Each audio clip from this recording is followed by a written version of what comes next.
ત્રણેય ઈચ્છા પૂછવામાં આવી એટલા માટે થઈ અને સૈનિકને જણાવતા સૌથી પહેલા સિકંદર કહે છે કે મારી પહેલી ઈચ્છા એટલા માટે થઈ અને એવી છે કે જ્યારે હું જાઉં ત્યારે મારા જનાદાની 2 હાથ એટલા માટે બહાર રાખજો, આ દુનિયાના લોકોને ખબર પડે કે સિકંદર જેવો સિકંદર જ્યારે જાય છે ને ત્યારે અહીંથી કાંઈ લઈ જઈ શક્યો નથી.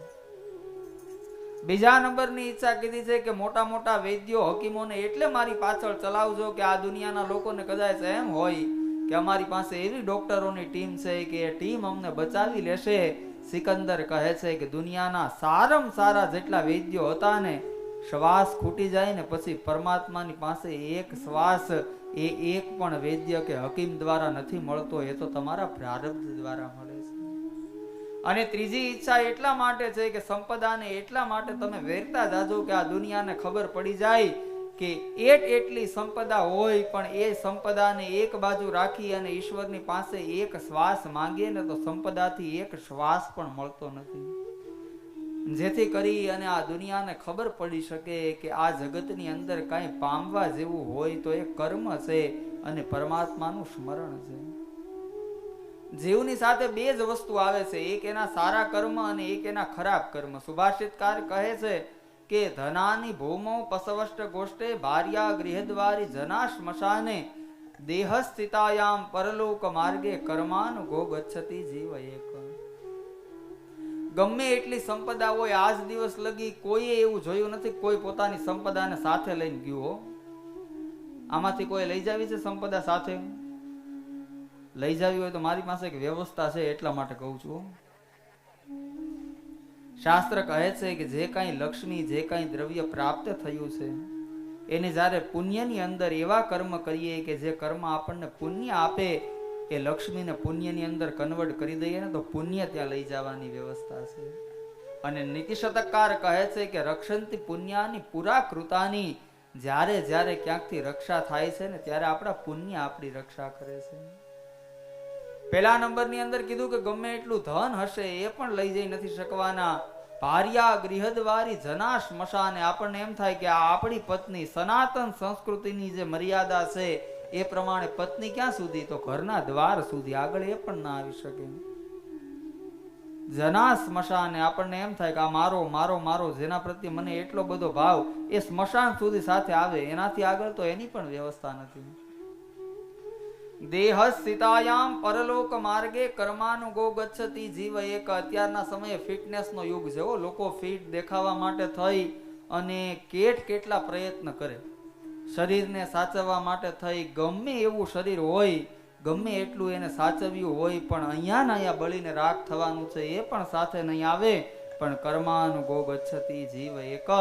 માણસના સારા અને માણસના ખરાબ કર્મ એ જ એની સાથે આવે છે.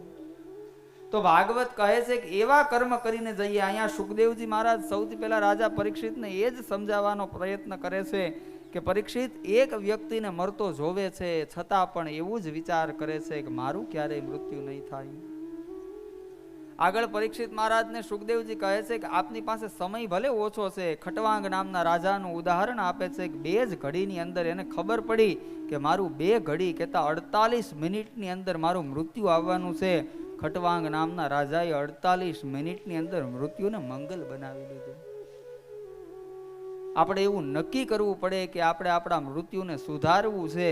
જો આમ આ ભાગવતની કથાની અંદર જ તે કંસની પાસે કેટલા અસ્ત્યાસ્વામ અષ્ટમો ગર્ભ, આકાશવાણી એવું કીધું હતું કે દેવકીનો 8મો ગર્ભ તને મારશે, તોય પોતાના મૃત્યુને મંગલ ન બનાવી શક્યો. અને પરીક્ષિત મહારાજ 7 દિવસની અંદર પોતાના મૃત્યુને મંગલ બનાવશે.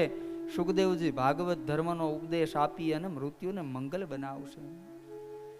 આ બાજુ પરીક્ષિત રાજા પૂછી રહ્યા છે તો મૃત્યુને મંગલ બનાવવા માટે કરવું શું જોઈએ? અને એવા સમયે કહે છે કે રાજન, એટલી વસ્તુ કરી લો. એટલા માટે થઈ અને એટલી વસ્તુમાંથી જ્યારે તમે પ્રવર થશો પછી તમને પરમાત્માનું સ્મરણ થશે. અને અહીંયા ભાગવતકાર કહે છે કે જેને પોતાનું મૃત્યુ મંગલ બનાવવું હોય એને શું કરવું? જીતાસનો જીતશ્વાસો જીત સંગો જીતેન્દ્રિય સ્થૂલે ભગવતો રૂપે મનઃ સંધાય હરે સૌથી પહેલા 4 વસ્તુ બતાવવામાં આવી છે. જેણે પોતાનું મૃત્યુ મંગલ કરવું હોય, આ છે ને જ્ઞાન લીલા છે. બીજો સ્કંદ જ્ઞાન લીલા છે. એટલે આ જ્ઞાનની વાત કરીએ ને એટલે આમાં કંટાળો આવશે, પણ તમારે બહુ સાવધાની પૂર્વક તમારું મન મને આપી દેવાનું છે. ખૂબ દિવ્ય શ્લોકો છે આ સ્કંદની અંદર. સૌથી પહેલા કીધું છે કે જીતા સનો. જે વ્યક્તિએ મૃત્યુને મંગલ બનાવવું હોય, સૌથી પહેલા તો આસનને જીતવું પડે. આસન સિદ્ધિનો અર્થ, ભાગવત કથાકાર ડોંગરેજી મહારાજ એવું કહેતા કે એક આસન ઉપર 12 વર્ષ સુધી એક મંત્રનો જાપ કરવામાં આવે ને ત્યારે આસનની સિદ્ધિ મળે. અત્યારે આપણે કોઈ આસન સિદ્ધ કરી શકીએ એવા રહ્યા નથી. થિયેટરની અંદર મૂવી જોવા જઈએ ને તો 3 કલાકનું મૂવી 4 કલાકે પૂર્ણ થાય ને તો આજ દિવસ સુધી મેં એવું નથી જોયું કોઈ એમ કીધું કે આ એટલી બધી વાર હોય. 3 કલાકનું 4 કલાક ચાલે તો એની અંદર આનંદ જ આવે, કારણ કે આપણું મન છે. પણ જ્યારે હાથની અંદર બેરખો લઈએ, પરમાત્માનું સ્મરણ કરવા જઈએ, કડનો દુખાવો, બેક પેન, આ બધું ત્યારે જ માણસને થાય. એનું કારણ એટલું છે કે આ તપ છે, અને તપ કર્યા સિવાય ક્યારેય ઈશ્વર મળશે નહીં. ચોથા સ્કંદની અંદર કીધું છે કે તપસા રાજ્ય પુરુષમ તસ્યૈ વાનું ગ્રહેણ અમે. તપ વગર ક્યારેય પરમાત્મા નથી મળતા. તો સૌથી પહેલા તો આસનને જીતવું પડે. જે વ્યક્તિ પોતાના આસનને જીતી લે એને પરમાત્માની પ્રાપ્તિ થાય. બીજા નંબરની અંદર કીધું કે જીત શ્વાસો. શ્વાસ તત્વને જીતવાની વાત છે. યોગી જે પૂરક રેચક કુંભક કરી અને શ્વાસની શુદ્ધિ કરે છે. આપણે કહીએ ધ્યાનની અંદર આ વસ્તુ ખૂબ મહત્વની છે. શ્વાસ તત્વની શુદ્ધિ કરવી પડે. આપણે ત્યાં સૌથી વધારે આયુષ્ય કયા પ્રાણીનું છે? કોને ખબર છે? ઊંચી આંગળી કરો. સૌથી વધારે કાચબાનું. Definitely yes. કેટલા વર્ષ જીવે? 300-400 તો આપણે સાંભળ્યું છે. મિનિમમ 300-400 વર્ષ. અને સૌથી ઓછું આયુષ્ય કયા પ્રાણીનું છે? પ્રાણીઓની અંદર આમ આપણે કહેતા હોઈએ કીડી મકોડાની અંદર, પણ આમ પ્રાણીઓની ગણતરી કરીએ એમાં વિજ્ઞાન એમ કહે છે કે ઓછા આયુષ્ય વાળા પ્રાણીની અંદર કૂતરાનું આયુષ્ય સૌથી ઓછું છે, વધીને 5-7 વર્ષ. આ બેયને તમે જ્યારે જોવો ને ત્યારે આ બેયની શ્વાસની ગતિનો તફાવત છે. કાચબો નિર્મળ ગતિએ શ્વાસ લે છે, જ્યારે કૂતરાનો શ્વાસ તમે જોજો તીવ્ર ગતિએ શ્વાસ લે છે. અહીંયા કોઈની ડેથ થાય ને તો આપણે એમ નથી કહેતા દિવસો ખૂટ્યા, સેકન્ડો ખૂટી, મિનિટો ખૂટી, એક જ શબ્દ બોલીએ, શ્વાસ ખૂટ્યા. આનો સીધો અર્થ એ છે કે એક એક શ્વાસ એ પરમ તત્વનો આપણા ઉપર ઉપકાર છે. તો શ્વાસ તત્વની શુદ્ધિ કરવી પડે. જીત સંગો, અસંગ થઈ જવાનું છે. પણ કેવી રીતે અસંગ? અમે આ શ્લોક કહીએ ને કે બધાથી દૂર થઈ જાવ એટલે પછી આમ ઘરની અંદર જઈ અને આમ એમ કહીએ કે મને કોઈએ બોલાવો નહીં, એવી રીતે અસંગ નથી થવાનું. રહેવાનું છે ઘરની અંદર. શાસ્ત્ર એમ કીધું છે કે ધન્યો ગૃહસ્થાશ્રમ. સંન્યાસી તો પરમાત્માને પ્રાપ્ત કરે એમાં કઈ નવાઈની વાત ન હોય. એના જીવનનું લક્ષ્ય જ પરમાત્માને પ્રાપ્ત કરવાનું છે. પણ સંસારી જ્યારે પ્રભુને પ્રાપ્ત કરે ત્યારે પ્રભુને વિશેષ આનંદ થાય છે. ઘરની અંદર રહીએ પણ પોતાનો સ્વભાવ એવો કરી લઈએ કે કોઈને કાંઈ ન કહીએ, જેટલી જરૂર હોય એટલું બોલીએ, જેટલી જરૂરિયાત હોય એટલી વસ્તુનો ઉપભોગ કરીએ અને ઘરની અંદર રહી અને બધાયથી અસંગ થઈ જાય. અને ચોથા નંબરનું કીધું છે કે જીતેન્દ્રિય, ઇન્દ્રિયની ઉપર વિજય મેળવી. આ બહુ અઘરું છે. ઇન્દ્રિયની ઉપર વિજય મેળવવો સૌથી અઘરામ અઘરી કોઈ બાબત હોય ને તો આ ઇન્દ્રિય ઉપર વિજય મેળવવાની છે. અહીંયાથી અમેરિકા જવું હોય ને, આમાંથી ઘણા બધા આવ્યા છે અમેરિકાથી, અને પોતાના અમેરિકા વાળા ઘરે પહોંચવું હોય ને તો આમ આંખ બંધ થાય ને એટલે તરત મન ત્યાં પહોંચી જાય. શાસ્ત્રએ કીધું છે કે સુખા રથી રસવા નિવજન મનુખ્યાન ને નિયતે. મનની ગતિ છે ને એ ઘોડા કરતા પણ તીવ્ર ગતિ છે. આંખ બંધ કરો અને મન અહીંયાથી ક્યાંક બીજે લઈ જવું હોય તો તરત ને તરત વયું જાય. કબીરજીએ તો ત્યાં સુધી કીધું છે કે કહે બીધી કર સમજાવું, મન તુજે કહે બીધી કર સમજાવું. આ મનને કેવી રીતે સમજાવવું? પણ એ મન જ્યારે સંપૂર્ણ રીતે માધવને આધીન બની જશે અને માધવનું ચરણારવિંદનું ચિંતન કરશે ત્યારે મન ધીરે ધીરે કરતું પરમાત્મામાં લાગશે. ઘણા લોકો આવી અને અમને એમ કહે કે અમે કથાની અંદર આવીએ પણ કથાની અંદર મન નથી લાગતું, મન નથી લાગતું. મન લગાડવા માટે શું કરવાનું? તો શાસ્ત્ર કહે છે કે એની એ કથાને જ્યારે નિત્ય નિરંતર સાંભળશો ત્યારે એક સમય એવો આવશે કે પછી આપનું મન એ કથાની અંદર લાગી જશે. અને જે લોકોનું મન કથામાં લાગે, કથા શબ્દનું ઊંધું શું થાય? થાક, જે કથા મને ને તમને થાક રહિત કરી દે. અહીંયા આવી અને તમે આ કથામાં મન લગાડ્યું એટલે કૃષ્ણ પરમાત્મા તમારા ત્રિવિધ તાપોને હરી લે છે. ઘણી વાર લોકો એમ કહે કે અમારું મન ન હોય ને પછી મન વગર કથામાં બેસવું એનો કોઈ અર્થ નથી. અમારે આવવું તો ઘણી વાર હોય પણ હવે અમારું મન આની અંદર હોય નહીં. અહીંયાથી રાજકોટ જવું હોય, ટ્રેનની અંદર બેસી જઈએ, જવાવાળા વ્યક્તિનું મન નથી કે મારું મન નથી રાજકોટ જવું છે, છતાં પણ કોઈક પરાણે બેસાડી દે.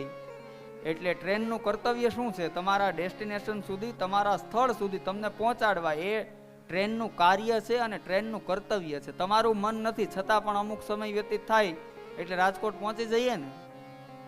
એમ મહાપુરુષો કહે છે કે આ કથાનું કર્તવ્ય કાંઈક એવું છે કે તમારું મન હોય કે ન હોય પણ તમે અહીંયા આવીને બેઠા એટલે ભવબંધનમાંથી તમને તારવા એ આ કથાની જવાબદારી છે. બે પ્રકારના ધ્યાનનું વર્ણન કરવામાં આવ્યું. સ્થૂલ ધ્યાનનું વર્ણન કર્યું છે અને સૂક્ષ્મ ધ્યાનનું વર્ણન કર્યું છે. આના પણ દ્વિતીય સ્કંદની અંદર અનેક અનેક પ્રકારો દર્શાવ્યા છે. સ્થૂળ ધ્યાન કોને કહેવાય? તો આખું જગત છે એ જગત જ્યારે જગદીશના સ્વરૂપમાં દેખાવા લાગે ત્યારે સમજવું કે આપણે સ્થૂળ ધ્યાન કર્યું. અને બીજું સૂક્ષ્મ ધ્યાન, મંદિરની અંદર જઈ અને પરમાત્મામાં મન પોરવીએ, સાધુ સંતોની અંદર પરમાત્મા દેખાય. આવી રીતે બે પ્રકારના ધ્યાન છે અને આખું આ વિશ્વ છે એ બધું જ પરમાત્માનું સ્વરૂપ છે. ભાગવત કહે છે કે પાતાલ મે તસ્યહિ પાદ મૂલમ. આ જે કાંઈ જોઈ રહ્યા છીએ બધું જ પરમાત્માનું સ્વરૂપ છે. ભાગવતના દ્વિતીય સ્કંધમાં કીધું છે કે વિરાટ પુરુષનું સ્વરૂપ આ પાતાળ છે એ પરમાત્માના તળિયા છે, રસાતલ છે પરમાત્માની એડીઓ છે, મહાતલ છે પરમાત્માની ઘૂંટીઓ છે, તલાતલ એ પરમાત્માની પિંડીઓ છે, સુતલ છે એ ભગવાનના ગોઠણ છે, વિતલ અને અતલ એ ભગવાનના સાથળ છે. પછી વાત કરવામાં આવી ભૂ ભુવ સ્વહ, તો ભૂતલ લોક છે એ પરમાત્માનું પેઢું છે, આકાશ છે એ પરમાત્માની નાભી છે, સ્વર્ગ છે એ પરમાત્માની છાતી છે, મહલોક ભગવાનનું ગળું છે, જનલોક એ પરમાત્માનું મુખ છે, તપલોક એ પરમાત્માનું લલાટ છે, સત્યલોક એ પરમાત્માનું મસ્તક છે, ઇન્દ્ર વગેરે દેવતાઓ એ ભગવાનની ભુજાઓ છે, દિશાઓ ભગવાનના કાન છે, અશ્વિની કુમારો ભગવાનની નાસિકા છે, આપણે જે પ્રજ્વલિત અગ્નિ જોઈએ છીએ અગ્નિ પરમાત્માનું મુખ છે, સૂર્ય ભગવાનની આંખ છે, ચંદ્ર ભગવાનનું મન છે, દિવસ અને રાત પરમાત્માની પાપણો છે, ચાર વેદ છે ભગવાન વિરાટ પુરુષના બ્રહ્મરંધ છે, યમદેવ છે પરમાત્માની દાઢ છે, માયા છે પરમાત્માનું સ્મિત છે, નદી નાળા જોઈએ પરમાત્માની નાડીઓ છે, જે કાંઈ પર્વતો જોઈએ પરમાત્માના અસ્થિ સમૂહ છે, આપણે જેને સમય કહીએ છીએ કાળ એ પરમાત્માની ગતિ છે, વાયુ છે પરમાત્માનો શ્વાસ છે, સૃષ્ટિની ઉત્પત્તિ સ્થિતિ લઈ આ પરમાત્માનું કાર્ય છે, અને વાદળ છે એ પણ ભગવાન વિરાટ પુરુષનું સ્વરૂપ છે. આવી રીતે આખાય વિરાટ પુરુષના સ્વરૂપનું વર્ણન કર્યું. આ જગતની અંદર જ્યાં જ્યાં ભાવ લાગે એ બધી જ વસ્તુ પરમાત્માની છે. સિયારામ મય સબ જગ જાની. જ્યાં આપણું મન મોહાઈ જાય ત્યાં સમજવું કે આ ભગવાન કૃષ્ણનું સ્વરૂપ છે. આગળ સુખદેવજી રાજા પરીક્ષિતને કહે છે કે બધું જ આપણને પ્રકૃતિ અર્પણ કરે છે, છતાં પણ ધનના મદની અંદર છકેલો વ્યક્તિ એ ધનના મદની અંદર હોય એવા વ્યક્તિની પાસે જઈ અને હાથ લાંબો શું કામ કરે છે? આ જગતની અંદર પરમાત્માએ બધાયને બધી વસ્તુ મળે એવી વ્યવસ્થાઓ કરી છે. દ્વિતીય સ્કંદના આ બીજા અધ્યાયનો 4થો અને 5મો શ્લોક અમારા પૂજ્ય દાદાજી આ શ્લોકો ઉપર અનેક વાર વક્તવ્યની અંદર અચૂકપણે આ શ્લોકો વિદ્યાર્થીઓ જ્યારે બેઠા હોય ત્યારે ખાસ કરી અને વિદ્યાર્થીઓને કહેતા. અમારા ગુરુજી પાસે મેં સાંભળ્યું છે કે એક દિવસના સમયે પૂજ્ય દાદાજીની બહાર ક્યાંક કથા હોય છે અને રાત્રિના સમયે યજમાને બાળકોને સુવા માટે ઓશિકાની વ્યવસ્થા નહોતી કરી. સહજ અવસ્થાની અંદર વિદ્યાર્થીઓએ એવું કીધું કે યજમાનને કે ઓશિકાની વ્યવસ્થા થાય ને તો અમને ઓશિકું આપો. દાદાજીએ આ વાત સાંભળી રાત્રિના 12 વાગે વિદ્યાર્થીઓને બેસાડીને કીધું કે બેટા ભાગવતજી ખોલો, બીજો સ્કંદ ખોલો, એનો 4થો અને 5મો આ શ્લોક વાંચો અને ભાગવતનો ઉપદેશ આપ્યો. તો આપણા પુસ્તકની અંદર પણ આ 2 શ્લોક લેવામાં આવ્યા છે. 13 નંબરના પેજ ઉપર આ 2 શ્લોક છે. આવો આનો પાઠ કરીએ અને પછી થોડોક આનો અર્થ સમજીએ. સત્યામ શ્રિતૌકી કશિપૌ પ્રયાસે બાહો સ્વસિદ્ધૈર્યુપબર્હણે કિમ क्षिपो किं कशिपो प्रयासे बाहो स्वसिद्धे युपबर्हणे किं सत्यञ्जलो किं पुरुधानपात्या सत्यञ्जलो किं पुरुदान दिगवल्कलादौ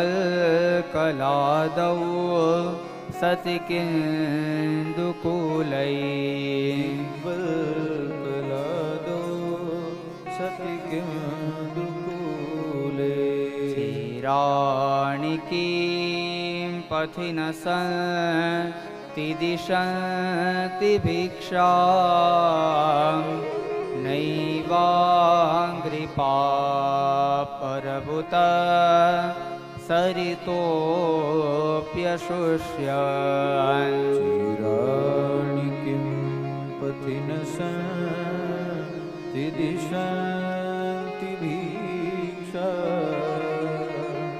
नैवाङ्घ्रिपा परभृतः सरितोऽप्यशुष्यन् रुद्धा गुहा किमजतो वतनोपसन्नान् कस्माद् भजन्ति कवयो धनुदूर्मदान्धान् रुद्धा गुहा किमजितो वतिनोपसन्ना कस्मात् भजन्ति कवयो धनदूर्मदान्धा સુંદર મજાના બે શ્લોકોની અંદર કહ્યું છે પરીક્ષિત મહારાજને કે સત્યામ સ્વિતૌ કિમ કશ્યપૌ પ્રયાસે. સૌથી પહેલા સુખદેવજી મહારાજ કહે છે કે જો આ જમીન ઉપર સુવાની વ્યવસ્થા થતી હોય તો પછી પલંગોની બહુ આશા ન રાખવી જોઈએ. વૃક્ષો આપણને વનસ્પતિના સ્વરૂપની અંદર ભોજન આપે છે તો પછી વિશેષ કરી અને ભોજનની આશા ન રખાય. વૃદ્ધા ગુહા કિમ જતો વતનોપસન્નાન, ગુફાઓ છે એ રહેવા માટેની જો વ્યવસ્થા કરતી હોય તો પછી બીજી વિશેષ વસ્તુની આવશ્યકતાની માણસે ક્યારેય જરૂર નથી. કસ્માત ભજંતી કવયો ધનુદુર મદાન દાન, અહીંયા કહ્યું છે કે જે દીન બંધુની રક્ષા કરે છે એવા પરમાત્માએ બધી જ વ્યવસ્થા કરી છે તો પછી ધનના મદમાં છકેલા માણસ પાસે શું કામ હાથ ફેલાવા. મનની સ્થિતિ એ જ માણસને સુખી કરે છે અને મનની સ્થિતિ એ જ માણસને દુખી કરે છે. નીતિ શતકની અંદર અમારે ભર્તુહરી કહે છે કે ક્વચિત ભૂમો શાયી ક્વચિત પિચ પર્યય કશયન ક્વચિત કંથાધારી ક્વચિત પિચ દિવ્યાંબર ધરૌ મનસ્વી કાર્યર્થી ન ગણયતિ સુખમ ન ચ દુઃખમ. સૌથી પહેલા કહ્યું કે ક્વચિત ભૂમો શાયી ક્વચિત પિચ પર્યય કશયન, સમય એવો આવે ભૂમિ ઉપર સૂઈ જવું પડે તો ભૂમિ ઉપર સૂઈ જવાય, અને સમય એવો આવે કે મોટા મોટા પલંગોની વ્યવસ્થા થાય. ક્વચિત કંથાધારી ક્વચિત પિચ દિવ્યાંબર ધરવ, ક્યારેક સમય એવો આવે કે કોથળાના કપડાં પહેરવા પડે અને ક્યારેક સુંદર મજાના વસ્ત્ર. પણ આ બધી અવસ્થા છે ને એની અંદર સુખી કોણ છે? તો મનસ્વી કાર્યર્થી ન ગણયતિ સુખમ ન ચ દુઃખમ. જેણે પોતાના મનની ઉપર વિજય મેળવી લીધો છે ને એવો માણસ છે એ સુખી છે. આગળ સદ્ય મુક્તિ અને ક્રમ મુક્તિ, બે મુક્તિની વાત કરવામાં આવી છે. સામાન્ય ઉદાહરણ દ્વારા સમજીએ તો સદ્ય મુક્તિ અને ક્રમ મુક્તિની અંદર સૌથી પહેલા સદ્ય મુક્તિ કોને કહેવાય? તો સદ્ય મુક્તિની અંદર યોગી જ્યારે યોગ માર્ગની અંદર આગળ વધી જાય અને એવા સમયે અંતે પદ્માસનની મુદ્રા લગાવે અને એ મુદ્રાની અંદર પોતાના પ્રાણવાયુને નાભિચક્રની અંદર લાવે, નાભિચક્રમાંથી મણિપુર ચક્ર, મણિપુર ચક્રમાંથી હૃદય ચક્રની અંદર, વિશુદ્ધ ચક્રની અંદર, પછી એ વાયુને આજ્ઞા ચક્રની અંદર લાવે, આજ્ઞા ચક્રની અંદર વાયુને સ્થિર કરે, આખાય જે પોતાનું શરીર છે, પોતાના શરીર દ્વારા આંખોને બંધ કરી છે, કાનને બંધ કર્યા, નાસિકાને બંધ કર્યા, 6 ભાગોને બંધ કરે, અંતે વાયુને સહસ્ત્ર ચક્રની અંદર લઈ જાય અને પછી ત્યાંથી જ્યારે જીવ જાય અને પછી એવો યોગી સદ્ય મુક્તિને પ્રાપ્ત કરી અને પરમાત્માના ચરણારવિંદ સુધી પહોંચે છે.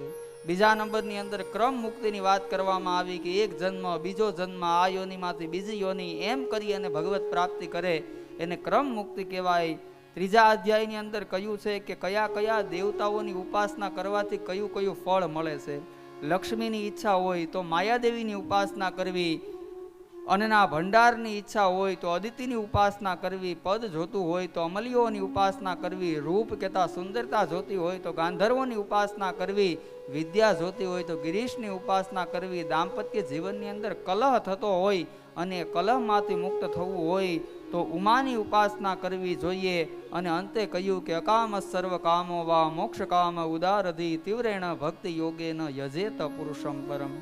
કાંઈ ન જોતું હોય તોય ભગવાન વિષ્ણુની ઉપાસના કરવી અને બધું જોતું હોય તોય એમની ઉપાસના કરવી. ભગવાનનું સ્મરણ કરશું એટલા માટે અકામ સર્વ કામો વા, બધી જ કામનાની પૂર્તિ એ ભગવાન કરવા વાળા છે. આમ વિચાર કરવા જઈએ ને તો એક સાથે ઘણી બધી વસ્તુ લેવી હોય તો માણસ હંમેશા મોલમાં જવાનું પસંદ કરે. સ્ટેશનરી મળી જાય, કપડાં લેવા હોય તો કપડાં મળી જાય, જીવન જરૂરિયાતની બધી વસ્તુઓ મળી જાય. આપણે બધું જોતું હોય ને તો સીધા ભગવાન ઠાકોરજીના ચરણ પકડી લેવાના. બાકી આ બધા પાસેથી એક એક વસ્તુ પ્રાપ્ત થાય, પણ યજેત પુરુષમ પરમ, એવી ભક્તિ જે પરમાત્માની કરશે એની બધી જ કામનાઓ પૂરી થશે. અને આ બાજુ સૃષ્ટિનો પ્રશ્ન રાજા પરીક્ષિત કરે છે. અને જ્યાં સૃષ્ટિનો પ્રશ્ન કર્યો એવા સમયે સુખદેવજીએ વિચાર્યું કે કથાનો તો આરંભ કરી દીધો પણ પરમાત્માનું મંગલાચરણ કરવાનું ભૂલાઈ ગયું. અને ચોથા અધ્યાયની અંદર અહીંયા મંગલાચરણ કરે છે. તપસ્વિનો દાન પરાય શશ્વિનો મનસ્વિનો મંત્રવિદ સુમંગલા ક્ષેમૌન વિંદન્તિ વિનાય દર્પણ તસ્મે સુભદ્ર શ્રવસે નમો નમઃ. તસ્મૈ સુભદ્ર શ્રવસે નમો નમઃ. અહીંયા કહે છે કે તપસ્વીનો દાન પરા યશસ્વીનો. સુખદેવજી કહે છે ગમે એવો મોટો તપસ્વી હોય એ તપસ્વી તપના પ્રભાવથી પરમાત્માને પ્રસન્ન ન કરી શકે. મંત્ર વેતા બ્રાહ્મણ મંત્રથી પરમાત્માને પ્રસન્ન ન કરી શકે. દાની દાન કરીને પરમાત્માને પ્રસન્ન ન કરી શકે. પણ ક્ષેમમ ન વિંદંતી વિના યદર્પણમ, જ્યાં સુધી સમર્પણનો ભાવ ઠાકોરજીના ચરણોમાં ન લાગ્યો ત્યાં સુધી ક્યારેય ભગવત પ્રાપ્તિ નહીં થાય. સર્વસ્વનું સમર્પણ કરી દઈએ ને તો જ પરમાત્મા પ્રાપ્ત થાય. અમારે ત્યાં એક સુભાષિત છે, કદાચ કોઈક વ્યક્તિ એમ કહે કે આચરણ જોઈ અને પરમાત્મા મળે તો વ્યાધસ્યા ચરણમ ધ્રુવસ્ય ચ વયો. સારું આચરણ હોય એને જ પરમાત્મા મળે તો અંતિમ સમયે પ્રાચીના પીપળે જેણે પરમાત્માને બાણ માર્યું એ પારધીની પાસે કોઈ પણ પ્રકારનું આચરણ હોય ખરું? શિકારીને આચરણમાં ખબર પડે, છતાં પણ પરમાત્મા એને મળ્યા છે. કદાચ કોઈક વ્યક્તિ આવીને એમ કહે કે પરમાત્મા છે એ વયની મર્યાદા જોવે છે, નાનો એવો બાળક હોય એને પરમાત્મા ન મળે તો ધ્રુવસ્ય ચ વયો. ધ્રુવ અને પ્રહલાદની પાસે કઈ વય હતી? 5 વર્ષની ઉંમરે પરમાત્માને પ્રાપ્ત કર્યા. વિદ્યા ગજેન્દ્રસ્ય કા. કદાચ કોઈકને એમ થાય કે સુંદર મજાના શ્લોકો આવડતા હોય, વિદ્યા હોય એને જ પરમાત્મા મળે તો અષ્ટમ સ્કંધની અંદર કથા આવશે ગજેન્દ્રની પાસે કઈ વિદ્યા હતી. હવે હાથીની પાસે કોઈ વિદ્યા હોય? પણ એ તો આંખ કાન ડૂબન લગી કૃષ્ણ કો પુકારે. જ્યારે આંખ અને કાન બધી બાજુથી બધા પ્રયત્ન કરી જોયા પણ બધા પ્રયત્ન નિષ્ફળ ગયા ત્યારે કૃષ્ણને યાદ કર્યા અને એ ગજેન્દ્રનો ઉદ્ધાર કરવા માટે પણ આવ્યા છે. કા જાતિ? અત્યારના સમય લોકો ઊંચ નીચની જાતિ જોવે હો, કે અમે ઊંચા અને આ નીચા ને. ઠાકોરજી જો ઊંચ નીચની જાતિ જોવે તો વિદુરજીને પરમાત્મા પ્રાપ્ત ન થાય. વિદુર તો દાસી પુત્ર હતા છતાં પણ પરમાત્મા પ્રાપ્ત થયા. ઉગ્રસ્ય કિમ પૌરુષમ. કદાચ કોઈક વ્યક્તિને એમ હોય કે મારી પાસે પૌરુષ બહુ છે અને પૌરુષથી પરમાત્મા પ્રસન્ન થાય. ઉગ્રસેન મહારાજને તો પ્રભુએ છોડાવ્યા હતા છતાં પણ ઉગ્રસેનને પરમાત્મા મળ્યા. કુબજા યા કમનીય રૂપમ અધિકમ. કોઈકને એમ હોય કે મારી પાસે રૂપ બહુ સારું છે અને રૂપથી ઠાકોરજી રીઝી જાય. કુબજાની પાસે ક્યાં કોઈ પણ પ્રકારનું રૂપ હતું. કિમ તત સિદામનો ધનમ. કોઈકને એમ હોય કે ધનથી પરમાત્મા મળી જાય. સુદામાની પાસે કોઈ પણ પ્રકારનું ધન ન હતું, પણ ભક્ત્યા તુષ્યતિ માધવો નચ ગુણૈ ભક્તિ પ્રિયો માધવ. ભગવાન કોઈ એક વસ્તુને આધીન છે તો એ કેવલ ભક્તિને આધીન છે. આ પ્રમાણે સૃષ્ટિની રચનાનો પ્રશ્ન કર્યો અને એવા સમયે એક દિવસના સમયે અહીંયા પૂછે છે નારદજી બ્રહ્માજીને કે આખું જગત આપનું ધ્યાન કરે તો બ્રહ્મા આપ કોનું ધ્યાન કરો છો? અને ત્યારે કહ્યું તસ્મૈ નમો ભગવતે વાસુદેવાય ધીમહિ યન્માયયા દુર્જયા મામ્બ્રુવંતી જગતગુરુમ. આખું જગત મને જગતગુરુ સમજે છે, પણ હું જગતગુરુ નથી. મારું પણ કોઈએ સર્જન કર્યું હોય તો એવા નારાયણનું હું સ્મરણ કરું છું. સૃષ્ટિ કેવી રીતે થઈ એનું વર્ણન ભાગવતજીની અંદર કહેવામાં આવ્યું છે કે સૌથી પહેલા ભગવાન નારાયણ, નારાયણના નાભીમાંથી કમળ, કમળમાંથી બ્રહ્માજી, બ્રહ્માજીનું પ્રાગટ્ય થયું. બે શબ્દ સંભળાયા, તપ તપ તપ. ભગવાનનો અંતે સાક્ષાત્કાર થયો અને પછી ભગવાને 4 શ્લોક આપ્યા, જેને શ્રીમદ ભાગવત ચતુશ્લોકી ભાગવત કહે છે. દ્વિતીય સ્કંધની અંદર આ 4 શ્લોક આપવામાં આવ્યા છે અને એવું કહેવાય છે કે જે વ્યક્તિ રોજ આ 4 શ્લોકોનો પાઠ કરે ને એને આખાય ભાગવતનું પારાયણ કરવાનું પુણ્ય પ્રાપ્ત થાય છે. આપણા પુસ્તકની અંદર 14 નંબરના પેજ ઉપર છે. એક લીટી હું બોલીશ અને એક લીટી આપ સૌએ બોલવાની છે. આવો એ ચતુશ્લોકી ભાગવતનું પારાયણ કરીએ અને પછી એનો થોડો અર્થ સમજીશું. અહમેવાસમેવાગ્રે નાન્યદ યદ સદસત્પરં. અહમેવાસમેવાગ્રે નાન્યદ્યત સદસત્પરં. પશ્ચાદહં યદેતચ્ચ યો વસિષ્યેત સોऽસ્મ્યહં. પશ્ચાદહં યદેતચ્ચ યો વસિષ્યેત સોऽસ્મ્યહં. રિતરથં યદ પ્રતીયેત ન પ્રતીયેત ચાત્મની. ऋतेऽर्थं यत् प्रतीयेत न प्रतीयेत चात्मनि. તદ્વિદ્યાદાત્મનો માયા યથા વાસો યથા તમ. तद्विद्यादात्मनो माया यथा वासो यथा तमः. યથા મહન્તિ ભૂતાની ભૂતેષુ ચાવચેષ્વનું. यथा महान्ति भूतानि भूतेषु च वचेष्वनु. પ્રવિષ્ટાન્ય પ્રવિષ્ટાની તથા તેષુ ન તેષ્વહં. प्रविष्टान्य प्रविष्टानि तथा तेषु न तेष्वहम्. एतावदेव जिज्ञास्यं तत्त्वजिज्ञासुनात्मन. एतावदेव जिज्ञास्यं तत्त्वजिज्ञासुनात्मनः. अन्वयव्यतिरेकाभ्यां यस्यात् सर्वत्र सर्वदा. अन्वयव्यतिरेकाभ्यां यस्यात् सर्वत्र सर्वदा. આ 4 શ્લોકમાંથી આખાય ભાગવતજીના 18,000 શ્લોકો બન્યા છે. સૌથી પહેલા શ્લોકની અંદર તત્વનું વર્ણન છે, બીજા શ્લોકની અંદર માયાનું વર્ણન છે, ત્રીજા શ્લોકની અંદર જગતનું વર્ણન છે અને ચોથા શ્લોકની અંદર જિજ્ઞાસુનું વર્ણન છે. સૌથી પહેલા શ્લોકની અંદર પરમાત્મા કહે છે કે અહમેવા સમેવાગ્રે નાન્યત યદ સદ સત્પરમ પશ્ચાદહમ યદે તચ્ચ યો વસિષ્યેત સોસ્મ્યમ. આ જગતની અંદર જ્યારે કાંઈ ન હતું ત્યારે પણ પરમાત્મા હતા, જ્યારે આ આખું જગત છે ત્યારે પણ પ્રભુ છે, અને જ્યારે કાંઈ નહીં હોય એવા સમયે પણ પરમાત્મા હશે. કોઈ પણ વસ્તુના આપણે જેમ સમજ્યા એમ કોઈ પણ વસ્તુના બે કારણ હોય. અહીંયા પરમાત્માએ આખું જગત છે એ પોતાનામાંથી પ્રગટ કર્યું છે. જેવી રીતે કરોળીઓ પોતાની ઝાડ પોતાનામાંથી પ્રગટ કરે છે, એના નિમિત્તમાં પણ એ છે અને એના ઉપાદાનમાં પણ એમ છે. એવી રીતે એ જગદીશ પોતાનામાંથી આખું જગત બનાવે છે. બીજા શ્લોકની અંદર માયાનું વર્ણન છે. ગીતામાં ભગવાને કીધું છે કે મમ માયા દુરત્યયા, જે આપણને પ્રભુ સુધી પહોંચવા નથી દેતી એ પ્રભુની માયા છે. ત્રીજા નંબરની અંદર જગતનું વર્ણન છે. જગત કેવું છે કે ક્ષણભંગુર છે છતાં નિત્ય હોય એવું બતાવે છે. અને ચોથા શ્લોકની અંદર જિજ્ઞાસુનું વર્ણન છે. આપણને એક જ જિજ્ઞાસા હોવી જોઈએ કે આપણે એ તત્વને જાણીએ, એને માણીએ.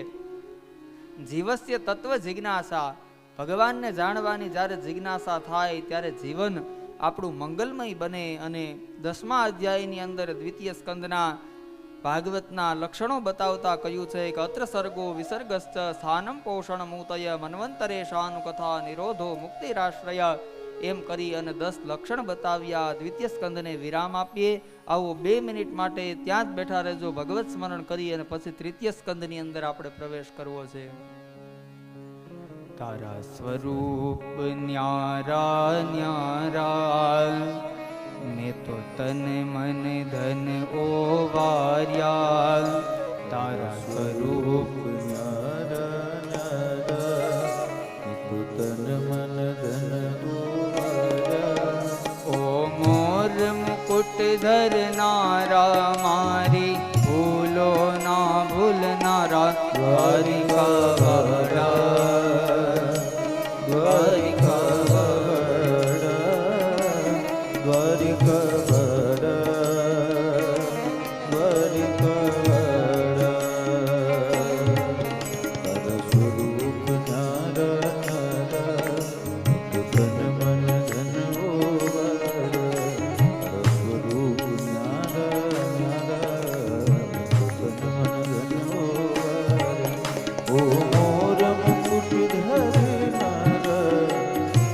મુકુટ ધરનારા, મારી ભૂલો ના ભૂલનારા, દ્વારિકા વાળા દ્વારિકા વાળા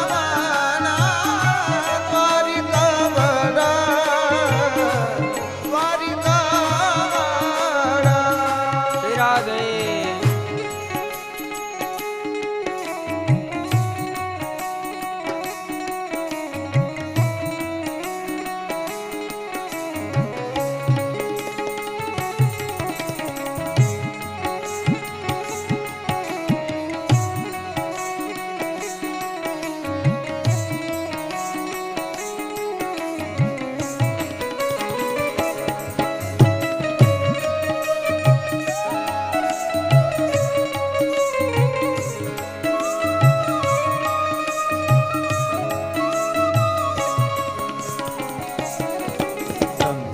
ભક્તોને તાર્યા, તમે અસુર ગણોને સવાર્યા. તમે સદભક્તોને અસુર ગણોને સંહાર્યા. તમે પ્રેમ લક્ષણા થઈને સવના ઉર અંતર પથરાયા. તમે પ્રેમ લક્ષણા થઈને સવના ઉર અંતર પથરાયા. તમે રથને હાંક્યો, તમે ઝેરને પીધા. તમે રથને હાંક્યો ઝેરને પીધા, નાથ બહુ બળવાળા. દ્વારિકા વાળા દ્વારિકા વાળા દ્વારિકા વાળા દ્વારિકા વાળા.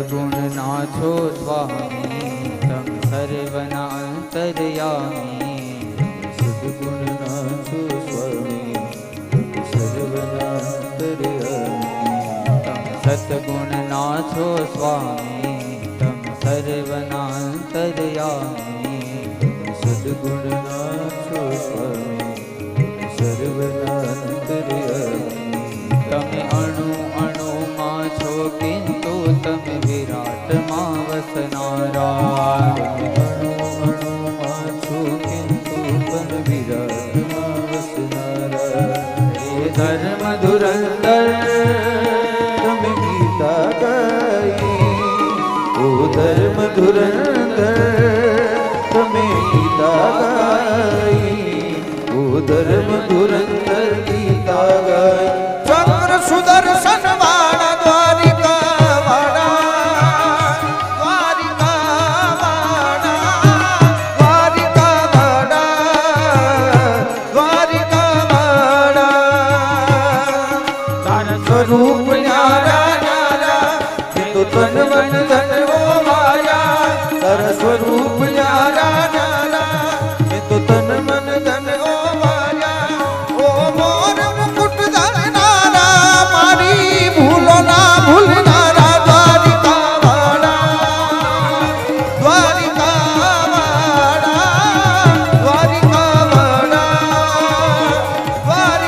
વાળા દ્વારિકા વાળા દ્વારિકા વાળા દ્વારિકા તારા સ્વરૂપ ન્યારા ન્યારા મેં તો તન મન ધન ઓવાર્યા ઓ મોર મુકુટ ધરનારા મારી ભૂલો ના ભૂલનારા દ્વારિકા વાળા દ્વારિકા વાળા દ્વારિકા વાળા દ્વારિકા વાળા યદા તુ રાજા સ્વસુતાન સાધુન પુષણ ધર્મે વિનષ્ટ દ્રષ્ટિ ભ્રાતુર્યવિષ્ટ શિશુતાન વિગણો પ્રવેશ લાક્ષા ભવને યદા તુ રાજા સ્વસુતાન સાધુન પુષ્ણન્ન ધર્મેણ વિનષ્ટ દ્રષ્ટિ. તૃતીય સ્કંદનો પ્રારંભ કરતા અહીંયા કથાનો પ્રારંભ કરતા કહ્યું છે કે એ સમયની વાત છે જે સમયે પાંડવો પોતાના ભાગનો હિસ્સો માંગવા માટે થઈ અને ધૃતરાષ્ટ્રની પાસે આવે છે અને ધૃતરાષ્ટ્રને કહે છે કે અમારા ભાગનો હિસ્સો આપો. કલીનો અવતાર દુર્યોધન કહે છે કે સોયની અણી જેટલી જગ્યા જોતી હોય ને તો પણ યુદ્ધ કરવું પડશે, યુદ્ધ સિવાય એક પણ વસ્તુ પ્રાપ્ત નહીં. ના પાડી દીધી છે. ઘણીવાર પાંડવોએ કહ્યું કે હિસ્સાની જગ્યાએ 5 ગામ આપી દો, છતાં પણ માનવા તૈયાર નથી. કહે છે કે જે કાંઈ જોતું હોય એની માટે થઈ અને યુદ્ધ કરવું પડે. વિદુર જેવા મહાત્મા આવ્યા છે અને વિદુર જેવા મહાત્મા આવી અને અહીંયા ધૃતરાષ્ટ્રને કહી રહ્યા છે કે આપ પુત્રના મોહની અંદર એટલા અંધ ન બનો ધૃતરાષ્ટ્ર. મને લાગે છે કે આપના ઘેર દુર્યોધનના સ્વરૂપે સ્વયં કાળનું પ્રગટ થયો છે અને આ કાળ એક દિવસના સમયે આ આખાય સૈન્યને બરબાદ કરશે. વિદુરજી મહાત્મા છે, સતવચન કહી રહ્યા છે, પણ છતાં અહીંયા કોઈ સાંભળવા વિદુરજીનું તૈયાર નથી. અને જ્યારે દુર્યોધને સાંભળ્યું અને એ સમય આવી અને દુર્યોધન આ બાજુ કહેવા લાગ્યો છે, અમારા ટુકડા ઉપર જીવવા વાળો વિદુર, તું અમને ધર્મ શીખવાડીશ? જ્યાં વિદુરજીએ સાંભળ્યું આ બાજુ વિદુરજીને ખબર પડી ગઈ. પિતા સિંહાસનની ઉપર બેઠા છે, પુત્ર એટલું અપમાન કરી રહ્યો છે, છતાં પણ પિતાએ એક શબ્દ નથી કીધો. અને એવા સમયે ભાગવત કહે છે કે સ્વયં ધનુર્દ્વારી નિધાય માયા. એ જ સમયે રાજમાંથી જે ધનુષ આપવામાં આવ્યું હતું એ ધનુષ આપી દીધું અને વિદુરજીએ કહ્યું કે હવે અહીંયા વધારે સમય રહેવું એ મારા માટે યોગ્ય નથી. પણ શ્રીમદ ભાગવત કહે છે કે ત્યારે વિદુર નથી નીકળ્યા, પણ સનિર્ગત કૌરવ પુણ્ય લબ્ધવ. ત્યાંથી કૌરવોનું પુણ્ય વિદાય લઈ રહ્યું છે. આપણા ઘરની અંદર પણ ઘણીવાર આપણે જોયું છે કોઈક ભક્ત કોઈક ધર્માત્મા એવો હોય જે કવચ બનીને આપણી રક્ષા કરતું હોય. જ્યારે એ આપણા ઘરની અંદર નથી હોતા ત્યારે આપણને ખબર પડી જાય કે આના ન હોવાપણાની તાકાત કેટલી હતી. જ્યારે હોય ત્યારે આપણને ખબર ન પડે. અહીંયા વિદુરજી નથી નીકળ્યા, પણ કહેવાય છે કૌરવોનું પુણ્ય નીકળી ગયું છે. જ્યાં સુધી વિભીષણ લંકાની અંદર હતા ને ત્યાં સુધી પરમાત્માએ લંકાની ઉપર ચડાઈ નથી કરી, પણ વિભીષણ જેવા ભક્તે જ્યારે રાવણનો ત્યાગ કર્યો ને એવા સમયે પરમાત્માએ લંકાની ઉપર ચડાઈ કરી છે. માનસની અંદર પણ કહ્યું છે કે હસ કઈ ચલા વિભીષણ જબહી આયુ હીન ભયે સબ તબહી. જ્યાં સુધી વિભીષણ હતો ને ત્યાં સુધી બધાનું આયુષ્ય હતું, પણ વિભીષણ નીકળ્યો ને એ સમયે આખી લંકાના આયુષ્યને હરીને વિભીષણજી નીકળ્યા છે. સારા રસ્તા ઉપર જ્યારે ચાલતા હોઈએ ને ત્યારે પક્ષી આવીને મદદ કરે છે. સત્પંથા નામ તો ગચ્છંતી તિર્યન ચોપી સહાયતામ અપંથા નામ તો ગચ્છંતી સાદરોપી વમુંચતે. પણ જ્યારે અપથ ઉપર ચાલીએ ત્યારે પોતાનો ભાઈ છોડીને જતો રહે. જ્યારે રામજી સત ઉપર ચાલતા હતા ત્યારે પક્ષીએ પણ પરમાત્માની મદદ કરી છે. અને રાવણ સારા માર્ગે નહોતો ત્યારે સાદરોપી વિમુંચતી, પોતાનો ભાઈ વિભીષણ પણ છોડીને નીકળ્યો છે. આ પ્રકારે વિદુરજીએ આ બાજુથી હસ્તિનાપુરનો ત્યાગ કર્યો અને વિદુરજી નગર યાત્રા તરફ નીકળ્યા. અને નગર યાત્રા તરફ નીકળતા નીકળતા ઉદ્ધવજીની સાથે મિલાપ થયો છે. અને ઉદ્ધવજીએ જ્યારે કહ્યું કે હવે ભગવાન નથી રહ્યા, અને એવા સમયે વિદુરજી કહે છે કે પરમાત્માએ કાંઈ ધર્મનો ઉપદેશ આપ્યો હોય તો આપ અમને સમજાવો. અને એવા સમયે ઉદ્ધવજી કહે છે કે મનુષ્યની જ્યારે અંતિમ વેળા હોય ત્યારે એને એવું થાય કે મને ભગવાનનું સ્મરણ થઈ જાય. પણ વિદુર, તમે એટલા ભાગ્યશાળી છો કે જ્યારે પ્રભુ અંતિમ શ્વાસ લેતા હતા ત્યારે તમને એને યાદ કર્યા હતા. મારી સાથે મૈત્રેય મુનિ પણ હતા અને એમને એ ભાગવત ધર્મનો ઉપદેશ આપ્યો છે. આપ ગંગાના કિનારે જાવ અને મૈત્રેય મુનિની પાસેથી ઉપદેશ લો. અને પછી કહેવાય છે કે વિદુરજી ગંગાના કિનારે આવી અને અહીંયા સૌથી પહેલો પ્રશ્ન મૈત્રેય મહારાજને પૂછતા ભાગવત કહે છે, સુખાય કર્માણિ કરોતિ લોકો નતૈ સુખમ વાન યદુપારમં વાન વિંદંત ભૂય તતયેવ દુઃખં યદ્રત્ર યુક્તં ભગવાન વદે. વિદુરજી મૈત્રેય મુનિની પાસે આવ્યા છે અને હવે મૈત્રેયજી કથા સંભળાવતા વિદુરજીને કહે છે કે સુખાય કર્માણિ કરોતિ લોકો નતૈ સુખમ વાન યદુપારમ વા. આ સંસારનો દરેક જીવાત્મા સુખ મળે એટલા માટે થઈ અને કર્મ કરે છે, તો એને દુઃખની પ્રાપ્તિ કેવી રીતે થાય છે? વિદુરજી કહે છે કે માણસ અગવડતામાં દુઃખી નથી, પણ પોતાના અજ્ઞાનની અંદર દુઃખી છે. આશા એ જ સુખનું કારણ છે, આશા એ જ દુઃખનું કારણ છે. ફરીથી સૃષ્ટિના સર્જનનો પ્રશ્ન કર્યો. એવા સમયે સૃષ્ટિના સર્જનની કથા કરતા અહીંયા કહ્યું છે કે સૌથી પહેલા ભગવાન નારાયણ, નારાયણના નાભીમાંથી કમળ, કમળમાંથી બ્રહ્માજી, બ્રહ્માજી દ્વારા 4 પુત્રનું પ્રાગટ્ય કરવામાં આવ્યું. સનક, સનંદન, સનાતન અને સનત કુમારો ચારેયને સૃષ્ટિ કરવાનું કહ્યું. ચારેય ના પાડી દીધી કે અમારું મન એ તો ભગવાનમાં છે, અમારે આ સૃષ્ટિના પ્રપંચમાં પડવું નથી. એવા જ સમયે બ્રહ્માજીને ક્રોધ આવ્યો. ક્રોધમાંથી ભગવાન શિવજીનું પ્રાગટ્ય થયું. શિવજીને સૃષ્ટિનો વિસ્તાર કરવાનું કહ્યું. એવા સમયે ભૂત, પ્રેત, પિશાચ, ડાકીની, શાકીની આવી ભયંકર સૃષ્ટિ શિવજીએ કરી. ફરીથી બ્રહ્માજીએ કહ્યું કે આપ સૃષ્ટિનો વિસ્તાર ન કરો. હવે જે સૃષ્ટિની રચના થઈ 10 ઋષિઓને ઉત્પન્ન કર્યા, જેને સંકલ્પની સૃષ્ટિ કહેવામાં આવી. મરીચિ, અંગિરથ્ય, પુલત્સ્ય, પુલહક્રતુ, ભૃગુર, વશિષ્ઠ, દક્ષ, દશમસ્તત્ર, નારદ એમ કરી અને 10 ઋષિઓનું પ્રાગટ્ય કરવામાં આવ્યું. વાણીમાંથી સરસ્વતી, છાયામાંથી કરદમ ઋષિ, આ સંકલ્પની સૃષ્ટિ ચાલી અને પછી એક દિવસના સમયે પોતાના જમણા સાથળમાંથી પુરુષ અને ડાબા સાથળમાંથી કન્યા એમ કરી અને મનુ અને શત્રુપાનું યુગલ પ્રગટ થયું અને ત્યાર પછી આપણે સૌ મનુના સંતાન કહેવાયા.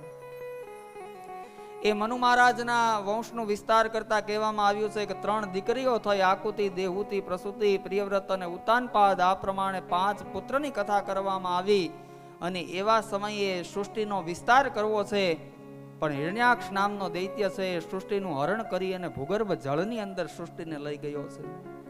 મનુ મહારાજે જ્યાં બ્રહ્માજીને કહ્યું કે સૃષ્ટિનો વિસ્તાર તો કરવું, પણ કરવું કેવી રીતે? આખી સૃષ્ટિ છે એનું હરણ કરીને હિરણ્યાક્ષ જળની અંદર રહી ગયો છે. એવા સમયે બ્રહ્માજીએ મનોમન ભગવાનને પ્રાર્થના કરી અને બ્રહ્માજીના નાસિકામાંથી ભગવાન વરાહનું પ્રાગટ્ય થયું. બોલીએ વરાહ ભગવાન કી જય. આ બાજુ ભગવાન વરાહનું પ્રાગટ્ય થયું. કહેવાય છે કે સૃષ્ટિનો હજી તો પ્રારંભ થઈ રહ્યો હતો અને એ સમયે વળિયા હિરણ્યાક્ષ નામનો દૈત્ય કોણ હતો એ કથાનું વર્ણન કરતા અહીંયા મૈત્રેયજી વિદુરજીને કહે છે, હિરણ્યાક્ષ અને હિરણ્યકશિપુ નામના 2 દૈત્ય થયા. એક દિવસના સમયે સનત કુમારો પરમાત્માને મળવા માટે થઈને આવે છે. જય અને વિજય નામના 2 દ્વારપાળો છે. સનત કુમારોને આવવા ન દીધા અને એવા સમયે સનત કુમારોએ શ્રાપ આપ્યો કે જેવી રીતે તમે અમને અમારા ભગવાનથી દૂર રાખો છો, આપ ભવો ભવ સુધી આપના ભગવાનથી દૂર રહેશો. ભગવાનને જ્યારે વાતની ખબર પડી અને ત્યારે ભગવાને કહ્યું કે જો વેર ભાવથી ભજશો તો 3 જન્મ અને બાકી જો આજ પ્રમાણે ભજન કરશો તો ભવો ભવ સુધી તમને મારો વિરહ થશે. 2 નક્કી કર્યું છે કે વેર ભાવથી ભજીશું. એક હિરણ્યાક્ષ થયો, બીજો હિરણ્યકશિપુ થયો. એકનો ઉદ્ધાર કરવા ભગવાન વરાહ આવ્યા, બીજાનો ઉદ્ધાર કરવા ભગવાન નરસિંહ સ્વરૂપે આવશે. બીજા જન્મની અંદર શિશુપાલ અને દંતવક્ત્ર થયા. ભગવાન કૃષ્ણ પરમાત્મા ઉદ્ધાર કરશે અને રાવણ અને કુંભકર્ણનો ભગવાન રામ ઉદ્ધાર કરશે. આ પ્રમાણે એના 3 જન્મની કથા કહેવામાં આવી. કહ્યું કે આ હિરણ્યાક્ષ ને હિરણ્યકશિપુ નામના જે દૈત્ય છે એનું પ્રાગટ્ય થયું તો કોઈક માની કુખની જરૂર પડી હશે. આની માતા કોણ છે? અને વિસ્તારથી કથા કરતા કહે છે કે એક દિવસના સમયે જ્યાં સંધ્યાનો સમય હતો અને સંધ્યાના સમયે કશ્યપ ઋષિ સંધ્યાવંદન કરી રહ્યા છે અને એવા સમયે દિતિએ ઋષિની પાસે કામ યાચના કરી છે. ઋષિએ અનેક વાર સમજાવવાનો પ્રયત્ન કર્યો છે કે આ સંધ્યાનો સમય છે, આ ભોગ ભોગવવાનો સમય નથી, આ તો ભજન કરવાનો સમય છે. પણ આ બાજુ દિતિને કામના બાણ એવા વાગ્યા છે. સુભાષિતકાર કહે છે કે કામા તુરાણામ ન ભયમ ન લજ્જા. ભય છૂટી છે, લજ્જા છૂટી છે. અનેક વાર ઋષિની પાસે કામ માંગવામાં આવ્યો અને અંતે ઋષિએ કામ ભોગ અર્પણ કર્યો. જ્યારે કામ જ્વર શાંત થયો, અંતે પોતાની ભૂલ સમજાણી દિતિએ પ્રાર્થના કરી, બની શકે તો જ્યારે સંધ્યાનો સમય હોય ત્યારે આ 4 કાર્ય ક્યારેય ન કરવા જોઈએ. આહારમ મૈથુનમ નિદ્રા સ્વાધ્યાય ચ વિશેષ હતો. સંધ્યાના સમયે ક્યારેય આહાર કહેતા જમવું ન જોઈએ. જો સંધ્યાના સમયે જમવામાં આવે તો બીમારીનું ઘર થાય, આપણું શરીર બીમાર પડે છે. બીજા નંબરની અંદર કહ્યું છે કે મૈથુન, સંધ્યાના સમયે કોઈ સ્ત્રી ગર્ભવતી થાય તો એના ગર્ભથી દુષ્ટ સંતાન થાય છે.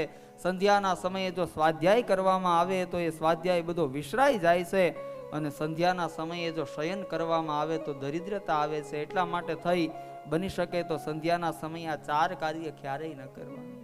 સંધ્યાનો સમય થાય એટલે ભગવાન શિવ અને ઉમા આખી સૃષ્ટિનું પરિક્રમણ કરવામાં આવે. એટલા માટે આ પણ દોષ લાગ્યો. કામ જ્વર શાંત થયો. ઋષિને કહે છે કે મારાથી અપરાધ થયો. ઋષિએ કહ્યું છે કે જો અપરાધ થયો તો આપના કુખથી 2 એવા પુત્રનો જન્મ થશે જે પુત્ર આખી સૃષ્ટિની ઉપર આતંક મચાવશે. એમાં કહેવાય છે કે એક હિરણ્યાક્ષ અને બીજો હિરણ્યકશિપુ. આવી રીતે એ કથા કહેવામાં આવી અને હવે મનુ મહારાજના વચ્ચેના દીકરી દેહુતિની કથાનો આરંભ કર્યો.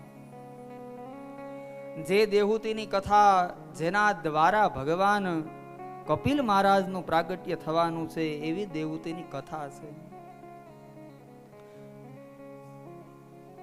દેહુતિ શબ્દનો અર્થ જ એ થાય કે જે દેવતાઓને બોલાવવાની જેની અંદર જિજ્ઞાસા હોય. દેહુતિ જે દેવતાઓને બોલાવી શકે પોતાના ગર્ભથી, એનું નામ છે દેહુતિ.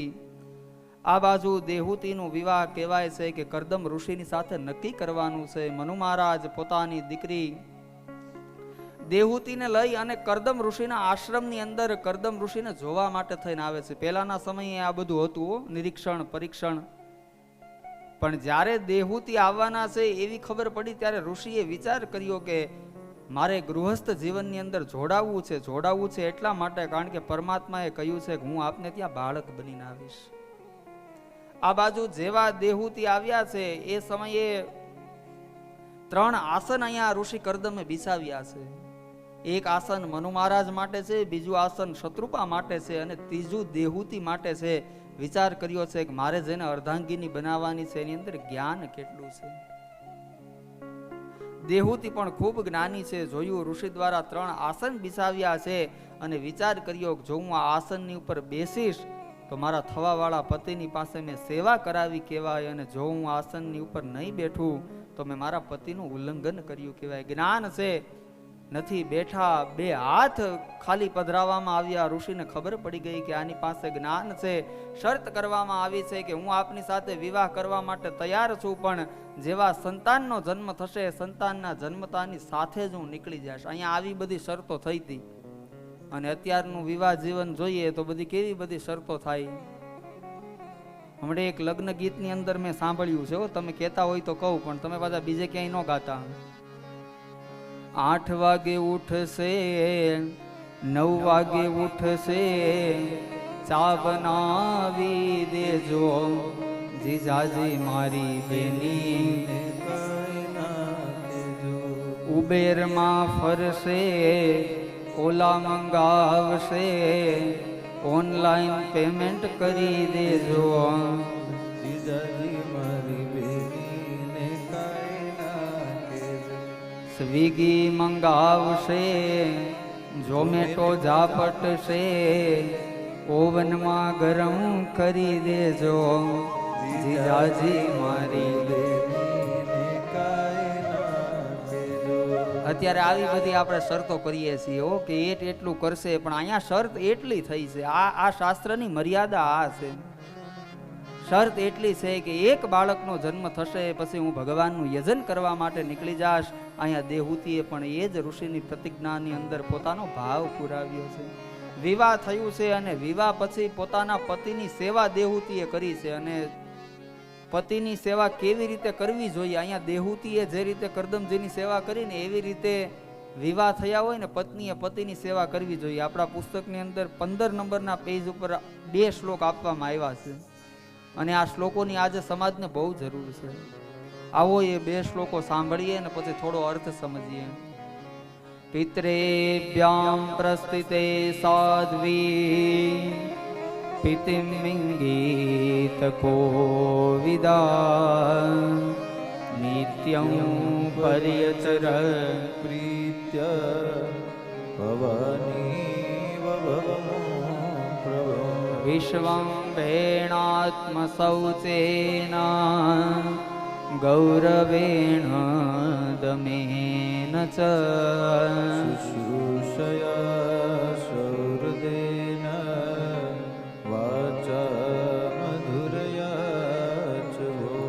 સૌથી પહેલા કહ્યું છે કે ભવાનીવ ભવમ પ્રભુ. અહીંયા શ્રદ્ધા અને વિશ્વાસનું સ્વરૂપ છે. આપણે ત્યાં ભવાની અને ભગવાન શંકરને શ્રદ્ધા અને વિશ્વાસનું સ્વરૂપ કહેવાયું છે. આપ સૌ કોઈને મારે પ્રાર્થના કરવી છે કે જો દાંપત્ય જીવન ટકાવવા હોય ને તો આ 2 શબ્દને દાંપત્ય જીવનની અંદર ખૂબ મહત્વ આપજો. એક તો પોતાના પતિ કે પોતાની પત્ની પ્રત્યે ખૂબ શ્રદ્ધા રાખજો અને બીજા નંબરની અંદર વિશ્વાસ રાખજો. અત્યારના સમયના જાહેર જીવનો તૂટ્યા છે એનું મુખ્ય કારણ એ છે કે આપણે શ્રદ્ધા નથી રાખી અને આપણે વિશ્વાસથી અળગા બન્યા છીએ. આ બાજુ ઋષિ તપસ્યા કરી રહ્યા છે અને એ ઋષિની તપસ્યા જ્યારે થઈ રહી છે ત્યારે દેહૂતી સેવા કરે છે, પણ વિશ્વમ ભેણ આત્મ શૌચે. અને પતિની સેવા પત્નીને કેવી રીતે કરવી જોઈએ? સૌથી પહેલા એની અંદર વિશ્વાસ હોવો જોઈએ, આત્મ શૌચે ન પવિત્રતા હોવી જોઈએ. ગૌરવેણ, પતિની સેવા કરતા પત્નીને ગૌરવ થવો જોઈએ. મનની અંદર એવું નહીં વિચારવાનું કે આ મારા ભાગ્ય ભટકાણા મારે જ આ બધું કરવું પડે, પણ પતિની સેવા કરતા પત્નીને ગૌરવ હોવો જોઈએ. ગૌરવેણ દમે ન ચ, ઇન્દ્રિયોના દમન દ્વારા પોતાના પતિની સેવા કરવી જોઈએ. ઇન્દ્રિયો ઉપર દમન રાખવાનું એનો મતલબ એવો નહીં કે પતિની સેવા કરીએ, પતિનું માથું બહુ દુખતું હોય અને દબાવી દઈએ, અને જેવું દબાવીએ અને પછી હળવેકથી કહી દઈએ કે પેલી સાડી લેવાની છે લઈ લઉં ને, અને બિચારાકને પરાણે પરાણે હા પાડવી પડે, એવી રીતે નહીં. આત્મ શૌચેન પવિત્રતા દ્વારા, શ્રદ્ધા દ્વારા જ્યારે આ પ્રકારે પતિની સેવા કરવામાં આવશે, આ સંસ્કૃતિની અંદર જોવા જઈએ ને તો શાસ્ત્રની અંદર તો આ બધા શ્લોકો આપવામાં આવ્યા, પણ આપણે ત્યાં લૌકિક જે આપણા બધા લગ્નના ગીતો હતા, એ લગ્નના ગીતોની અંદર એટલી શીખો ભરી હતી, પણ લગ્નના ગીત હમણાં મેં ગાયા ને એવા કરી દીધા આપણે. એટલા માટે થઈ અને હવે બધી વિડંબનાઓ ઊભી થાય છે. ક્યાં સુધીને એ લગ્ન ગીતની અંદર શીખ આપવામાં આવતી, તારું જીવન કેવું થવું જોઈએ. તને સાચવે સીતા સતી, અખંડ સૌભાગ્યવતી.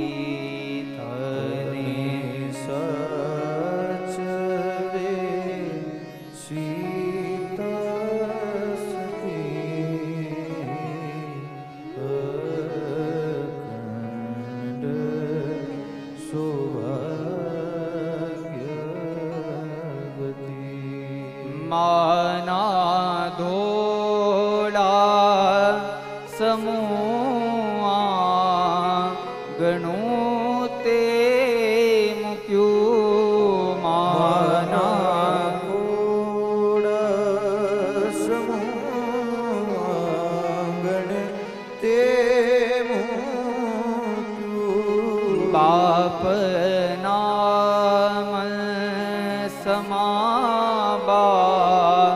રણું તે ત્યજુ, બાપ નામન સમૂહ તે મૂક્યું, તું તો પાર કા ઘરની ઘટી, અખંડ સૌભાગ્યવતી. તને સાચવે પાર્વતી, અખંડ સૌભાગ્યવતી. ભગવાને આજે ભળાવી દીધી, ભગવાન ને આજ ભળાવી દીધી, વિશ્વાસ કરીને વળાવી દીધી, વિશ્વાસ કરીને વડાવી દીધી. તારો સાચો સગો છે પતિ, અખંડ સૌભાગ્યવતી. તને સાચવે સીતા સતી, અખંડ સૌભાગ્ય. ભગવાને આજ ભળાવી દીધી, વિશ્વાસ કરીને વળાવી દીધી. શીખ આ છે કે તારો સાચો સગો છે પતિ, અખંડ સૌભાગ્યવતી. પહેલાના સમયની અંદર જે શિખામણો આપવામાં આવી છે આ લગ્ન ગીતોની અંદર, આ લગ્ન ગીતો મને લાગે કે શ્લોકનો દરજ્જો આપવો હોય તો એને શ્લોકનો દરજ્જો આપી શકાય, કે એટલી વસ્તુ માણસને જે શ્લોક શીખવાડે ને એ આ લૌકિક કવિએ કામ કર્યું છે. આપણે પણ પ્રાર્થના કરીએ તો પોતાની દીકરીને એટલી જ કરીએ કે તારો સાચો સગો છે પતિ, અખંડ સૌભાગ્યવતી. ક્યાંક આવા સંસ્કારો આપવામાં આવ્યા હશે ને તો મને લાગે છે કે એનું જીવન છે એ જીવન ક્યારેય બરબાદ નહીં થાય. આ બાજુ ઋષિની આ પ્રકારે અનેક વર્ષ સુધી દેહૂતીએ જે પ્રમાણે મેં તમને બતાવ્યું એ પ્રમાણે સેવા કરી. સેવા ક્યાં સુધી કરી કે માથાના વાળ કાળા હતા ત્યારે સેવાનો પ્રારંભ કર્યો તો આખા માથાના વાળ સફેદ થઈ ગયા. અને ત્યારે એક દિવસના સમયે ઋષિ પોતાના યોગમાંથી ઊભા થયા અને ઊભા થઈ અને આ બાજુ દેહૂતીને પૂછે છે કે દેવી આપ કોણ છો? વિચાર કરો, અત્યારની કોઈક દેહૂતી હોય તો. અહીંયા ઋષિએ કીધું છે એટલા વર્ષ તમે વિચાર કરો કે કાળા વાળ હતા એ સફેદ થઈ ગયા. એટલો સમય સેવા કરી અને અંતે વિનમ્ર ભાવ સાથે દેહૂતીએ કહ્યું છે કે મેં વર્ષો પહેલા આપની સાથે પાણી ગ્રહણ સંસ્કાર કર્યું હતું.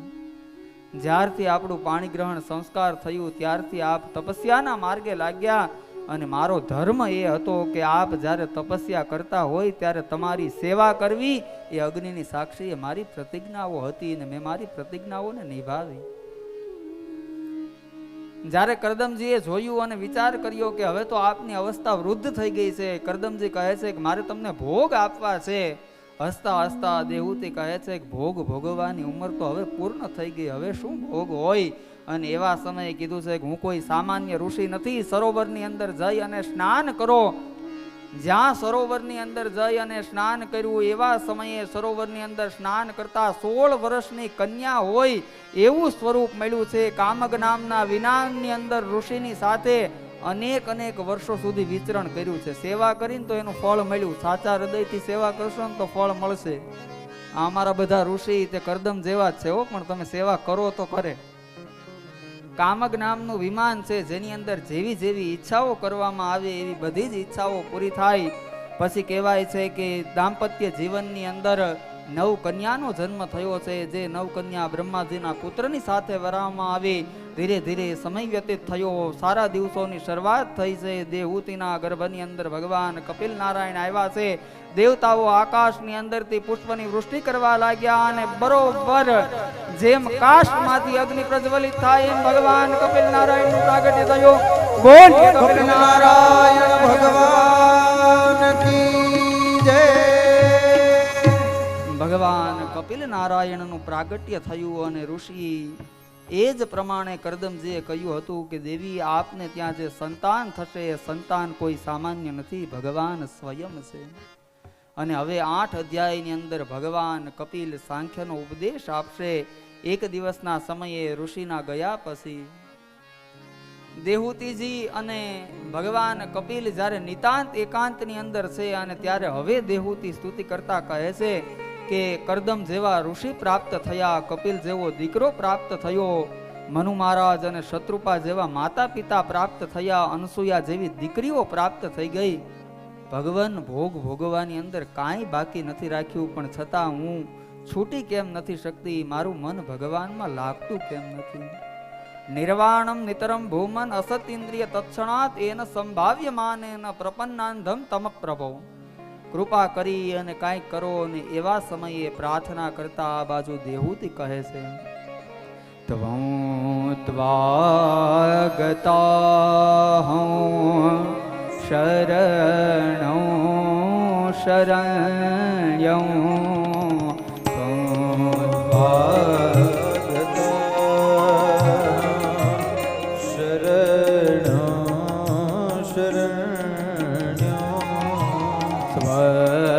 સ્વભૃત્ય સંસારતરો કુઠારં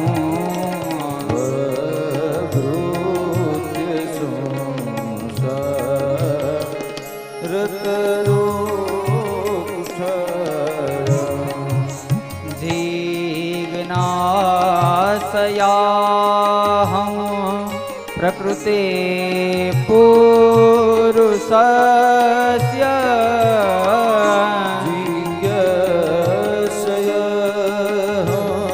પ્રકૃતે પુરુષસ્ય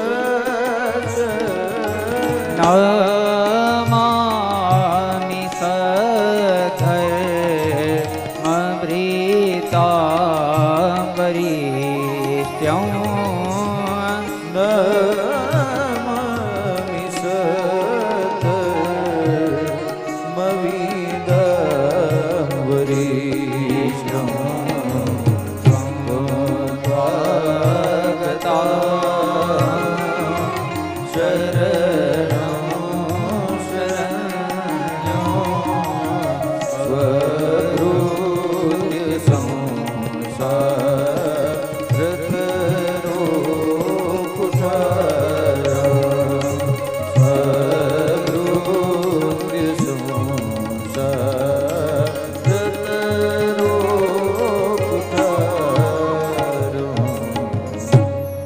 ત્વમ ત્વા ગતાહમ શરણમ શરણ્યમ સ્વભૃત્ય સંસાર તરો કુઠારમ. આપ હવે કાંઈક એવી વસ્તુ મને પ્રાપ્ત કરાવો કે મારું મન પરમાત્મામાં લાગે, અને એવા સમયે આખી કપિલ ગીતા 8 અધ્યાયની અંદર આપવામાં આવી છે, જેમાં સૌથી પહેલા કપિલજી કહે છે કે માં, આ મન છે એ જ બંધનનું કારણ છે, અને આ મન છે એ જ મોક્ષનું કારણ છે. તાળાની ચાવી એક જ હોય, સીધી દિશાની અંદર લાગે ને, રાઈટ ડિરેક્શનની અંદર લાગે ને તો તાળું ખોલી નાખી, અને એની એ જ ચાવી રોંગ દિશાની અંદર લાગે ને ત્યારે તાળું બંધ કરી દે. કપિલજી કહે છે કે માં, આ એક મન એવું છે કે જો વિષયોની અંદર લાગશે તો ભવબંધનની અંદર બાંધશે, અને એનું એ જ મન જો ભગવાનના ચરણોમાં લાગશે તો આ બધી જ માયાથી આપને મુક્ત કરી દેશે. તમે કોઈક એવા સાધુ પુરુષનો સંગ કરો, અને એ સાધુ પુરુષ તમને ધર્મનો ઉપદેશ આપશે, અને એનાથી તમને ભગવાનમાં પ્રેમ થશે. અહીંયા ક્રમ બતાવવામાં આવ્યો છે કે સતામ પ્રસંગાન મમ વીર્ય સંવિદો ભવંતિ રત્કર્ણ રસાયના કથા. કેવી રીતે ભગવાનમાં મન લાગશે? તો સાધુના સંગમાં જશો. દેહુતીજી કહે છે કે સાધુ સમજવા કોને? અત્યારના સમયે તો કેટલા સાધુ, એમાંથી સાચા સાધુ કોને કહેવાય? અહીંયા કપિલ મહારાજ કહે છે કે સાધુનું લક્ષણ શું હોય? ત્રિતિક્ષવ કારુણિકા સુરદ સર્વદેહિના જાત શત્રવઃ શાંતા સાધવ સાધુભૂષણા. સાધુનું લક્ષણ બતાવતા સૌથી પહેલા કહ્યું કે માં, સૌથી પહેલા તો તિતિક્ષવ, સહનશીલ હોય ને એના શરણની અંદર બેસો. આપણે જોઈએ તો ઘણીવાર જોઈએ તો હોય આમ વસ્ત્રથી સાધુ હોય, પણ આમ જવો તો એટલા મનના ઉદ્વેગ, સાધુમાં ક્યારેય ઉદ્વેગ ન હોય. સાધુ નિરંતર શાંત હોય. હા, રાષ્ટ્રની ચિંતા માટે એનું મન ચિંતનની અંદર હોય, પણ વ્યગ્ર હોય, પણ ક્યારેય સાધુ ઉગ્ર ન હોઈ શકે, વ્યગ્ર હોય. સૌથી પહેલા તિતિક્ષવ. બીજા નંબરની અંદર કીધું કે કારુણિકા, એની અંદર કરુણાનો ભાવ હોવો જોઈએ. પૂજ્ય મોરારી બાપુની વ્યાસપીઠ એમ કહે છે કે સત્ય મળે ત્યાંથી લેવાય. આ જગતની અંદર નાના એવા બાળક પાસેથી અમારો સુભાષિત એમ કહે છે કે અમેદ્યાત કાંચનમ ગ્રાહ્યમ સ્ત્રીરત્નમ દુષ્કુલાદપી. નાના એવા બાળકની પાસે કોઈક સારી એવી વાત જાણવા મળે ને તો લઈ લેવી જોઈએ. સત્ય મળે ત્યાંથી લઈ શકાય. પ્રેમ જીવ માત્રને તમે કરી શકો, પણ કરુણા તો અંદરથી પ્રગટાવવી પડે. કરુણા એમને ના આવે. તો જેની અંદર બીજા નંબરમાં તિતિક્ષવ કારુણિકા સુહૃદ, જેને બધાય પ્રત્યે સારો ભાવ હોય, જેનો કોઈ પોતાનો નથી, કોઈ પરાયો નથી. અજાત શત્રવ શાંતા, જેનો કોઈ મિત્ર નથી, જેનો કોઈ શત્રુ નથી, જે શાંત છે. આવા કોઈક સાધુના સંગની અંદર જશો ને તો માં, ભગવાન સુધી પહોંચવામાં આપને સરળતાઓ પડશે. એવા સાધુનો સંગ કરજો. જીવની ગતિનું વર્ણન કરવામાં આવ્યું છે કે જીવ માના ગર્ભની અંદર કેવો છે. 5 રાત્રિનો સમય થાય ત્યારે 5 રાત્રિના સમયે માના ગર્ભમાં જીવ પરપોટા જેવો છે. 10 રાત્રિનો સમય થાય એટલે બોર જેવો આકાર રહે છે. 1 મહિનાનો સમય વ્યતીત થાય એટલે એને માથું આવે છે. બીજા મહિનાની અંદર હાથ પગ આ બધું બનવા લાગે છે. 3જા મહિનામાં પ્રવેશ કરે ત્યારે નખ રૂવાટી, અને 3જા મહિને ખબર પડી જાય સ્ત્રી છે કે પુરુષ છે. આજનું વિજ્ઞાન અમુક વર્ષો પહેલા જે વસ્તુ કહે છે ને, આ શાસ્ત્રની અંદર ઘણા વર્ષો પહેલા કીધી છે. બાળક જ્યારે માના ગર્ભની અંદર 4થા મહિનાની અંદર પ્રવેશ કરે ત્યારે એને સપ્ત ધાતુઓ આવે છે. 5મા મહિનાની અંદર પ્રવેશ કરે ત્યારે એને ભૂખ અને તરસ લાગે. 6ઠા મહિને માના ગર્ભની અંદર એ ફરવા લાગે છે. 7મા મહિને જ્ઞાન કોને કહેવાય અને અજ્ઞાન કોને કહેવાય એને ખબર પડી જાય છે. જ્યારે જ્યારે માં ગર્ભવતી હોય ત્યારે એટલા માટે શાસ્ત્રએ કીધું છે ગર્ભવતી સ્ત્રીએ રામાયણ વાંચવી જોઈએ, મહાભારત વાંચવા જોઈએ. કારણ કે ગર્ભમાં રહેલા બાળકને ખબર છે જ્ઞાન શું કહેવાય અને અજ્ઞાન શું કહેવાય. અત્યારના સમયે મેં ઘણા લોકો પાસે એવું સાંભળ્યું, નાનો એવો બાળક હોય 2 વર્ષનો હોય અને તમે એના ઘરે જાઓ ને એટલે એમ કે શાસ્ત્રીજી આને યુટ્યુબ એની હાથે આમ એ મોબાઈલની અંદર કરી દે, ઇન્સ્ટાગ્રામે જ્યારે ગર્ભની અંદર હતો ત્યારે માતાએ યુટ્યુબ ઇન્સ્ટાગ્રામ પછી આ બધા સંસ્કારો એને ત્યાંના છે, પણ એનો એ જ બાળક જ્યારે ગર્ભની અંદર હોય, રામચરિત માનસના પાઠ કર્યા હોય, ભાગવતની કથાઓ સાંભળી હોય તો એની અંદર જ્ઞાન આવશે. આ પ્રમાણે તૃતીય સ્કંદને વિરામ આપી અને ચતુર્થ સ્કંદની અંદર પ્રવેશ કરીએ. 2 મિનિટ માટે ભગવાન નામ સંકીર્તન કરીએ, પછી આપણે સતી ચરિત્રની કથા તરફ જવું છે. જય જય રાધે રાધે શ્યામ, જય જય શ્રી વૃંદાવન ધામ.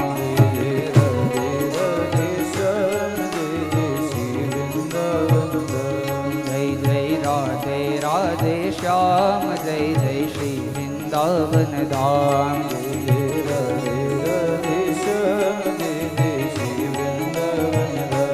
જય જય શ્રી વૃંદાવન ધામ, જય જય રાધે રાધે શ્યામ, જય જય શ્રી વૃંદાવન ધામ, રાધે રાધે રાધે શ્યામ. જય જય શ્રી વૃંદાવન ધામ, જય જય રાધે રાધે શ્યામ. જય જય શ્રી વૃંદાવન ધામ, જય જય રાધે રાધે શ્યામ. રાધે રાધે શ્યામ, જય જય શ્રી વૃંદાવન ધામ. બોલો રાધે રાધે શ્યામ, બોલો શ્રી વૃંદાવન ધામ. જય જય રાધે રાધે શ્યામ, જય જય શ્રી વૃંદાવન ધામ. જય જય રાધે રાધે શ્યામ, જય જય શ્રી વૃંદાવન ધામ. જય જય શ્રી વૃંદાવન ધામ. જય જય શ્રી વૃંદાવન ધામ. જય જય શ્રી વૃંદાવન ધામ. જય જય શ્રી વૃંદાવન ધામ. મૈત્રેયી ઉવાચ મનોસ્તુ શત્રુપાયામ તિસ્રકન્યાશ્ચ જગ્નિરે. આભૂતિર્દેવભૂતિશ્ચ પ્રસૂતિરિતિ વિશ્રુતઃ. અહીંયા ત્રણેય દીકરીઓનું જે વંશ છે બતાવવામાં આવ્યો છે. કીધું છે કે આકુતિ નામની જે મનુ મહારાજની દીકરી છે એનું લગ્ન રુચિ નામના પ્રજાપતિ સાથે થયું છે. દેહૂતિનું વિવાહ કરદમજીની સાથે થયું અને પ્રસૂતિનું વિવાહ દક્ષ પ્રજાપતિની સાથે થયું છે.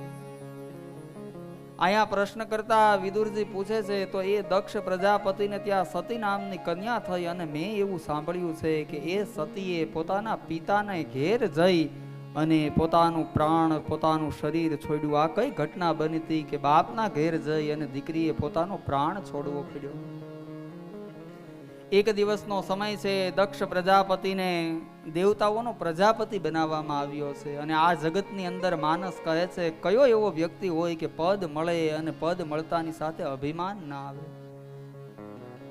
પ્રજાપતિ બન્યો, દેવતાઓનો પ્રજાપતિ છે. યજ્ઞની અંદર પણ અમારા બ્રાહ્મણો જ્યારે યજ્ઞ કરાવે ત્યારે સૌથી પહેલી આહુતિ પ્રજાપતિની આવે, પછી ઇન્દ્ર, અગ્નિ આ બધાની આહુતિ આવે. પ્રજાપતિ બન્યો, પદના અહંકારની અંદર આવ્યો. એક દિવસના સમયે સભા ભરાણી છે અને એ સભાની અંદર બધા જ દેવતાઓ આવ્યા છે. સભાની અંદર ભગવાન શિવજી પણ બેઠા છે અને એની સાથે સાથે બ્રહ્માજી પણ બેઠા છે. દક્ષ પ્રજાપતિ જે સમયે સભાની અંદર આવ્યા એ સમયે પ્રજાપતિનું પદ ઊંચું હતું. બધા જ ઊભા થઈ ગયા અને એવા સમયે બે વ્યક્તિ ઊભા ન થયા. એક બ્રહ્માજી ઊભા ન થયા અને ભગવાન શિવજી ઊભા ન થયા. દક્ષે મનોમન વિચાર કર્યો કે કદાચ બ્રહ્માજી ઊભા ન થાય તો બ્રહ્માજી તો મારા પિતા કહેવાય અને બાળક ગમે એટલો મોટો થઈ જાય પણ પોતાના પિતાની સામે બાળક હંમેશા નાનો છે. પણ આ બાજુ જોયું કે જેને મેં મારી સતી દીકરી પરણાવી છે આ શિવે મારું અપમાન કર્યું છે. સંબંધની અંદર હું એને સસરા થાઉં છું, એને સૌથી પહેલું માન મને આપવું જોઈએ અને જેની જગ્યાએ આ મારું અપમાન કરી રહ્યા છે.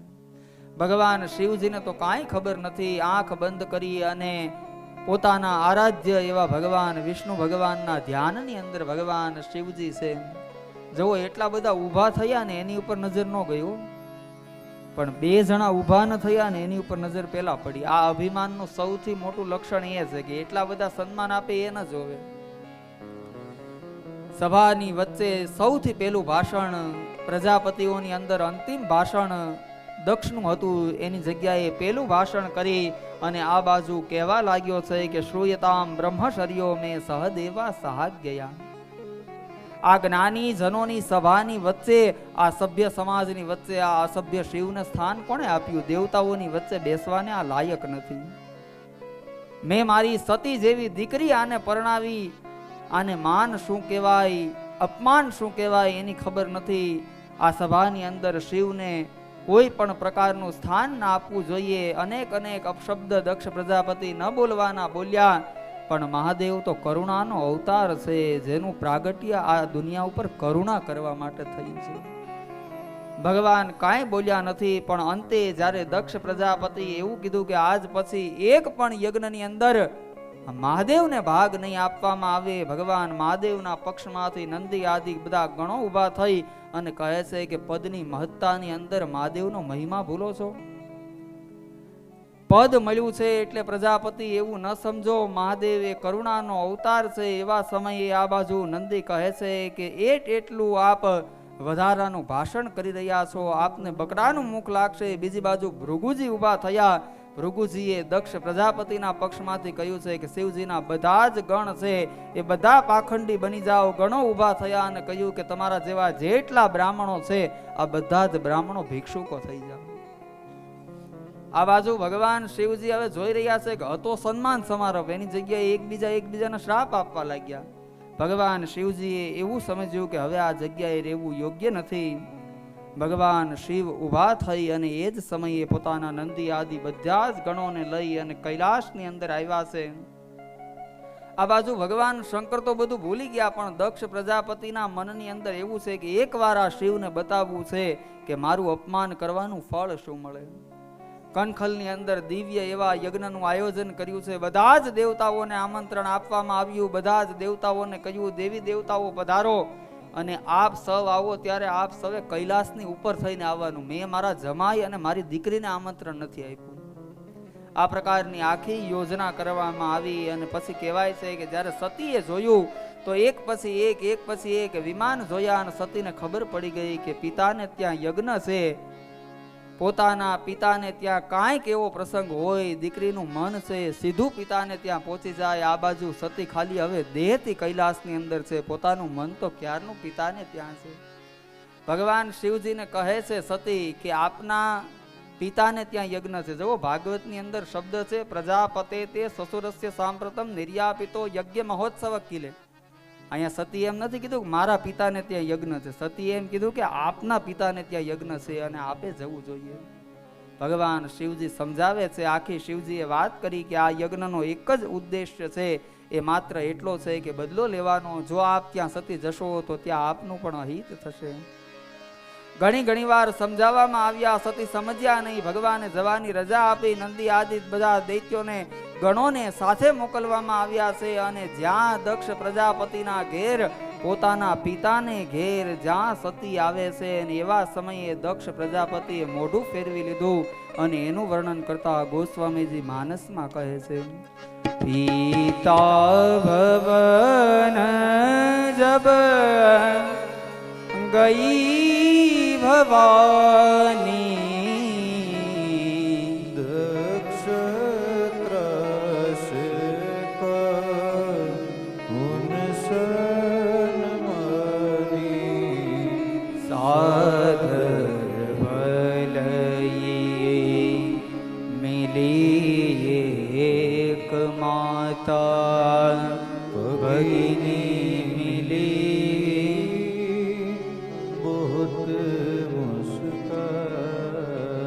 પિતા ભવને જબ ગઈ ભવાની. અને પોતાના પતિની સાથે દ્વેષ કરીને આવેલી દીકરી જ્યારે પોતાના પતિના ઘરેથી તિરસ્કૃત થઈને આવી અને પોતાના પિતાને સામે જોયો ને આજ દક્ષે મોઢું ફેરવી લીધું. જેવું સતીએ જોયું કે મારા પિતાએ મને ન બોલાવી, એવા સમયે થયું કે મારું અહીંયા આવવું, ભગવાન કહેતા હતા એ સાચું કહેતા હતા, મારું અહીંયા આવવું એ યોગ્ય નથી. પણ હદ તો ત્યાં સુધી થાય છે. ગોસ્વામીજી માનસમાં કહે છે કે પોતાની સહેલીઓ પોતાની બહેનો મળી, એ બધી બહેનો સતીને જોઈને હસવા લાગી કે આમંત્રણ નથી છતાં પણ સતી આવી છે. અને એવા સમયે સાદર ભલઈ મિલી એક માતા. આ દુનિયાની અંદર બધા જ આપણો અસ્વીકાર કરી શકે, પણ માં ક્યારેય અસ્વીકાર ન કરે. કોઈએ ન બોલાવી, પણ અંતે માએ કીધું કે બેટા તું આવી ગઈ, અને જો તું આવી ગઈ તો હવે યજ્ઞના દર્શન કરતી જા. સતી કહે છે કે નહીં માં, મારે નથી રહેવું. પણ માએ જ્યારે કીધું, અને એવા સમયે સતી હવે જા યજ્ઞશાળાની તરફ પ્રયાણ કરે છે. આ બાજુ જોયું છે તો બધા જ દેવતાઓ બધી જ પોતાની રુદ્રાણીઓની સાથે, દેવીઓની સાથે છે. એક પછી એક દેવતાઓની આહુતિ અપાઈ રહી છે. અને જ્યાં સતીએ જઈ અને જોયું શિવજીનું સ્થાપન નથી, આંખો લાલચોળ થવા લાગી અને કહ્યું છે કે જેણે જેણે શિવજીની નિંદા સાંભળી છે એનું તો અહિત થજો, પણ જેણે જેણે શિવજીની નિંદા કરી છે એનું પણ અહિત થજો. અને ગોસ્વામીજી કહે છે કે સુનહું સભાસદ, સુનહું સભાસદ સકલ મુનિંદા, કહી સુની દીન શંકર નિંદા, સોફલ તુરત લહત લમકાહું, ભલી ભાતિ પછતાવ પિતા હો. જ્યાં સતી આવ્યા, સતી અહીંયા ભાગવતની અંદર અનેક શ્લોકોમાં ભાષણ કર્યું છે. આ બાજુ સતી કહેવા લાગ્યા છે કે જેણે જેણે શિવજીની નિંદા કરી છે, જેનું 2 અક્ષરનું નામ માત્ર શિવ, એ પણ એકવાર જાણતા અજાણતા લઈ જાય એનું પણ કલ્યાણ થાય. અને હે દક્ષ પ્રજાપતિ, કાલ સવાર પડે અને હું હવે કૈલાસની અંદર જાઉં, અને કૈલાસની અંદર જઈ અને મને કોઈક એમ કહે કે આ દક્ષની પુત્રી આવી, તમારા દ્વારા જે શરીર મળ્યું છે મારે એ શરીરને હવે નથી રાખવું. આંખો લાલચોળ થવા લાગી, ધરતી ધ્રુજવા લાગી. અને એવા સમયે સતીએ જ્યાં પોતાના વાળ છૂટા કર્યા, એક પગ ધરતીની સાથે પછાડ્યો અને આ બાજુ ધરતી ધ્રુજવા લાગી. મારી આકાશ પાતાળ દૂધ હારયમર, નાગસુરા નર પાયન મે, દિગપાલ દિગંબર આઠ ડુંગર, સાતઈ સાયર તેન સમે, નવનાથ અને નરચોસઠ નારી, હાથ પસારી તેમ હરી, રવરાય રવેજી જગ પ્રવેશી, વકણ વેદીશ્વરી, અહી ગિરી નંદિની નંદિત મેદિની, વિશ્વ વિનોદિની નંદનુતે, ગિરિવર વિંધ્ય શિરોધિની વાસિની, વિષ્ણુ વિલાસિની વિષ્ણુનુતે, भगवती है सिद्धि कुंड कुटुंबिनी भूरि कृते, जय जय महिषासुरमर्दिनी, रम्य कपर्दिनी शैल सुते, रम्य कपर्दिनी शैल सुते. અને આ બાજુ સતીએ જ્યાં આવું સ્વરૂપ લીધું, નદીની અંદર નદીના વેણ બદલાયા. આજ જાણે એવું લાગે કે આખાય બ્રહ્માંડના ટુકડા થઈ જશે. આંખોમાંથી અગ્નિ વહેવા લાગ્યો. મહિષાસુરને મારવા માટે જેવું ભગવતીએ વિકરાળ સ્વરૂપ લીધું હતું, આજ સતી એવા સ્વરૂપની અંદર આવી અને અંતે ભગવાન શિવજીને મનોમન પ્રાર્થના કરે છે કે જન્મ જન્મ શિવપદ અનુરાગા. આની પછીનો કોઈ પણ જન્મ મળે તો એમાં પતિ તરીકે મને શિવજી મળે. અને યોગાગ્નિ પોતાના શરીરમાંથી પ્રગટ કર્યો. બળ બળ બળ કરતું આખું શરીર બળવા લાગ્યું. આ બાજુ જઈ અને ભગવાન મહાદેવજીને સમાચાર આપ્યા કે સતીએ પોતાનું આખું શરીર છે યોગાગ્નિ અંદર બાળી નાખ્યું છે. એવા સમયે ભગવાન શિવજીએ પોતાના માથામાંથી એક જટા પછાડી રુદ્રની વીરભદ્રની ઉત્પત્તિ થઈ. વીરભદ્રને કહ્યું છે કે દક્ષમ સયજ્ઞ જહી, આખાય દક્ષનો એ યજ્ઞનો વિધ્વાંસ કરો. અને આ બાજુ ભગવાન શિવજી ત્રાંડવ નૃત્ય કરવા લાગ્યા.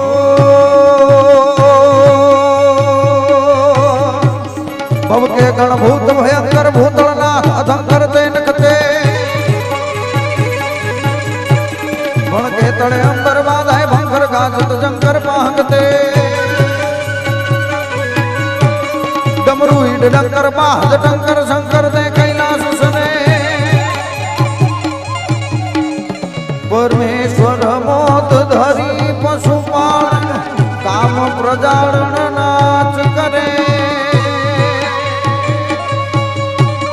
અડડમ ખડડમ બ્રહ્માંડ હણે દડડમ દડડા કરડાક બજે જડડમ મૃગજ્વાલ કરાલ જરે સચરમ ખડડમ ગણસાજ સજે ગણકે ધરણી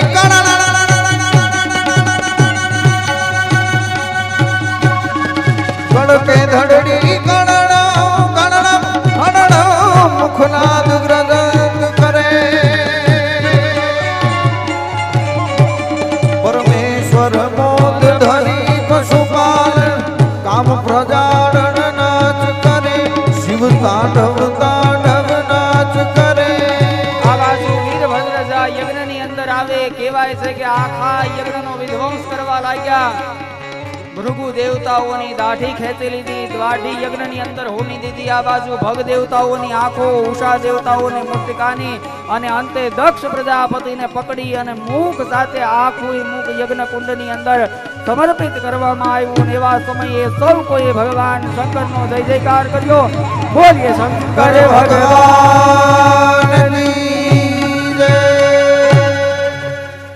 આ પ્રમાણે આખો યજ્ઞ વિધ્વંસ કરવામાં આવ્યો અને પછી બધા જ દેવતાઓએ જઈ ભગવાન શિવજીનો ક્રોધ છે ક્રોધ આજ શાંત નથી થતો અનેક દેવતાઓએ જઈ અને સ્તુતિ કરી અને બધાએ પ્રાર્થના કરી કે પ્રભુ આપનો જન્મ છે એ તો જગતના કલ્યાણ માટે યજ્ઞની રક્ષા માટે છે અને સૌ મળી અને દેવતાઓ પરમાત્માને પ્રાર્થના કરી शिव के लाशो के वासी धोड़ी दारो के राजा शंकर संकट हरना શિવ કે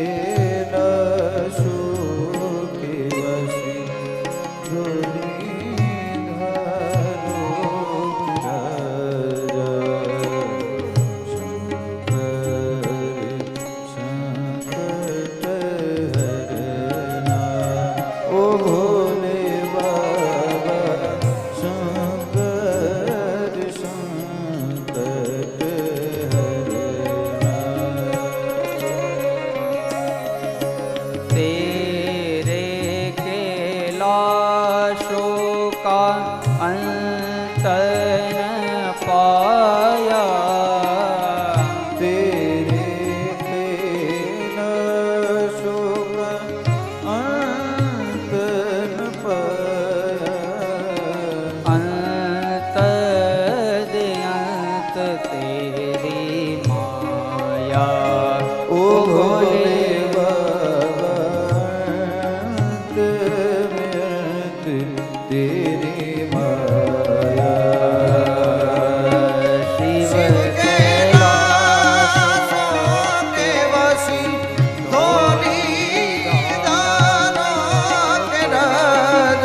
કે વસી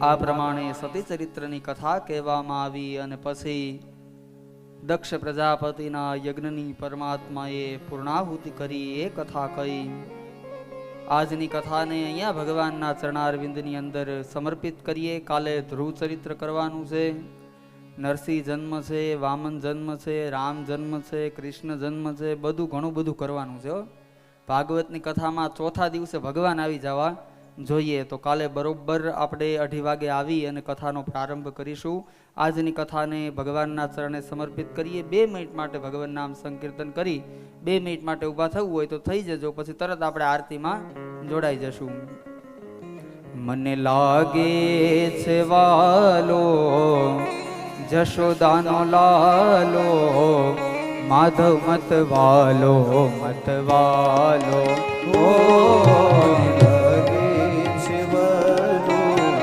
યશોદાનો લાલો માધવ મત વાલો મત વાલો લાગે બહુવાલો જશોદાનો લાલો માધવ મત વાલો મત વાલો મને લાગે છે વાલો યશોદાનો લાલો માધવ મત વાલો મત વાલો રાધે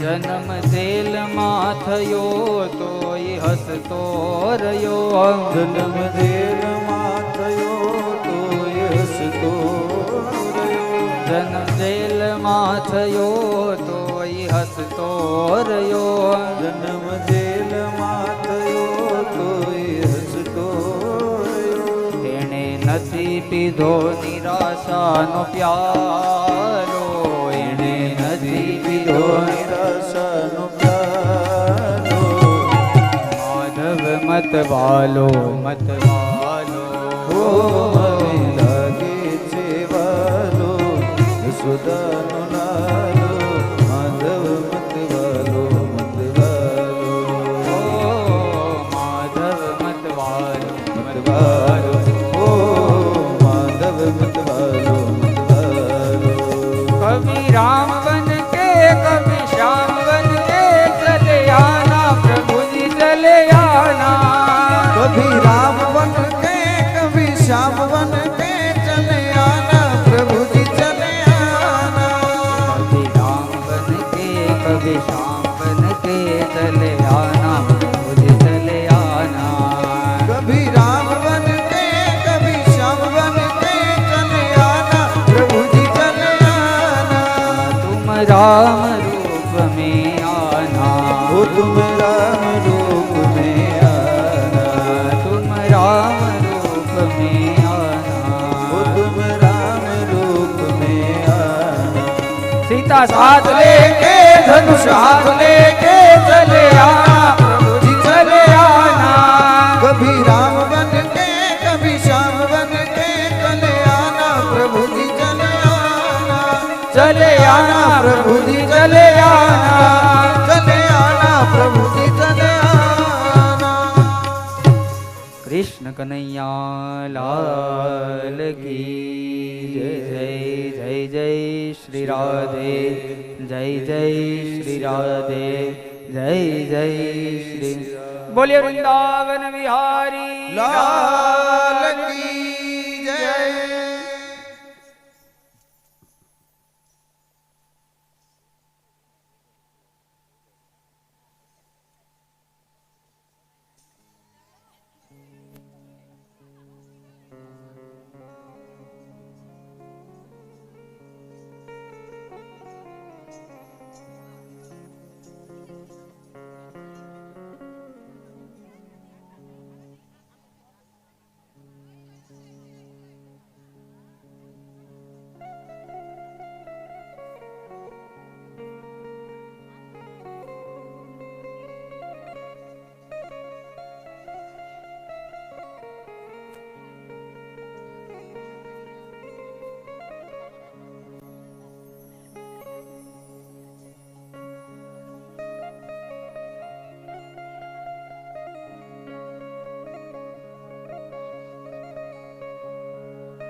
बोलिए श्री भागवत भगवान की जय।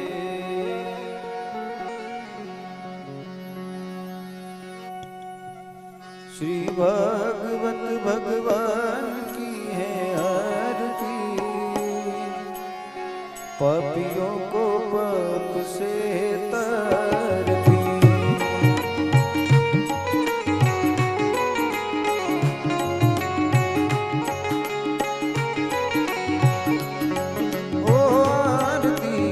भागवत भगवान की है आरती, पापियों को पाप से तरती। भागवत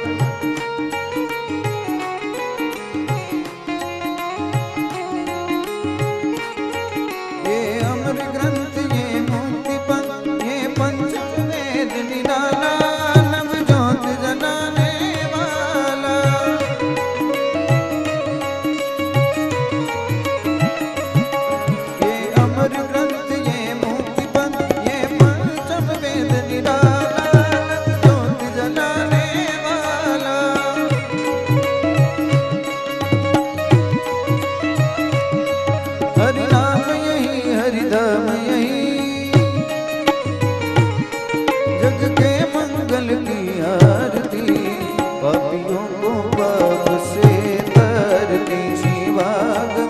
भगवान की है आरती, पापियों को पाप से तरती।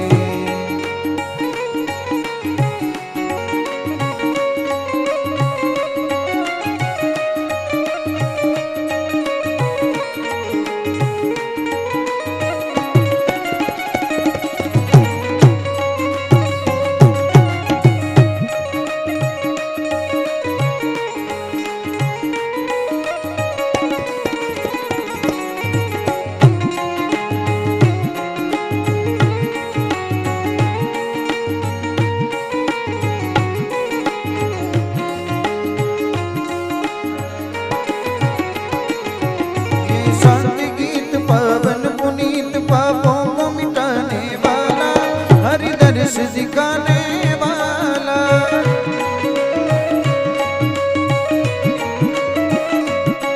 ये शांति गीत पावन पुनीत, पापों को मिटाने वाला, हरि दर्श दिखाने वाला।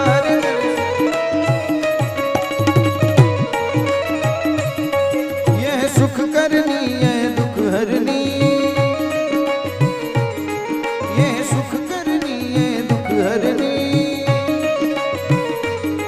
मधुसूदन की है आरती, पापियों को पाप से तारती। श्री भागवत भगवान की है आरती, पापियों को पाप से तारती, पापियों को पाप से तारती। कर्पूरपूरेण मनोहरेण सुवर्णमालाधरेण निराजनते जगदीशपुरवे मंगलम भगवान् विष्णु मंगलम गरुडध्वजा मंगलम पुंडरीकाक्ष मंगलायतनो हरि सर्वमंगलमंगल्ये शिवे सर्वार्थसाधिके शरण्ये त्र्यंबके गौरी नारायणी नमोस्तुते। अच्युतं केशवं श्रीराम नारायण कृष्णदामोदरं शिवासुदेवं हरे श्रीधरं माधवं श्रीगोपीनाथ वल्लभं जानकीनायकं श्रीरामचन्द्रं भजे जानकीनायकं श्रीरामचन्द्रं भजे जानकीनायकं श्रीरामचन्द्रं भजे।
દૃઢઈન ચરણન કે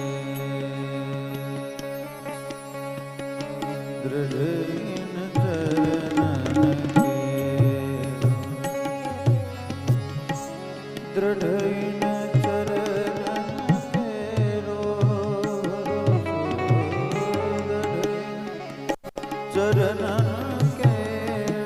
ભરોસો દૃઢઈન ચરણન કેરો ભરોસો દૃઢઈન ચરણન કે ભરોસો દૃઢઈન ચરણન કે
सब जगमाहि अंधेरो भरोसो दृढ़ईन चरणन के भरोसो दृढ़ईन चरणन के साधन और नहीं अकल में साधन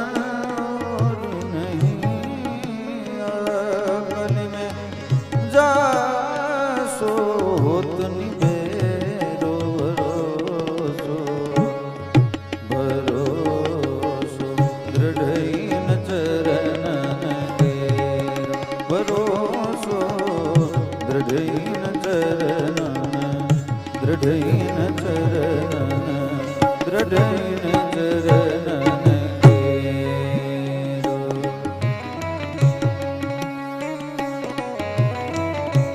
શૂર કહે દિવ્યાંગ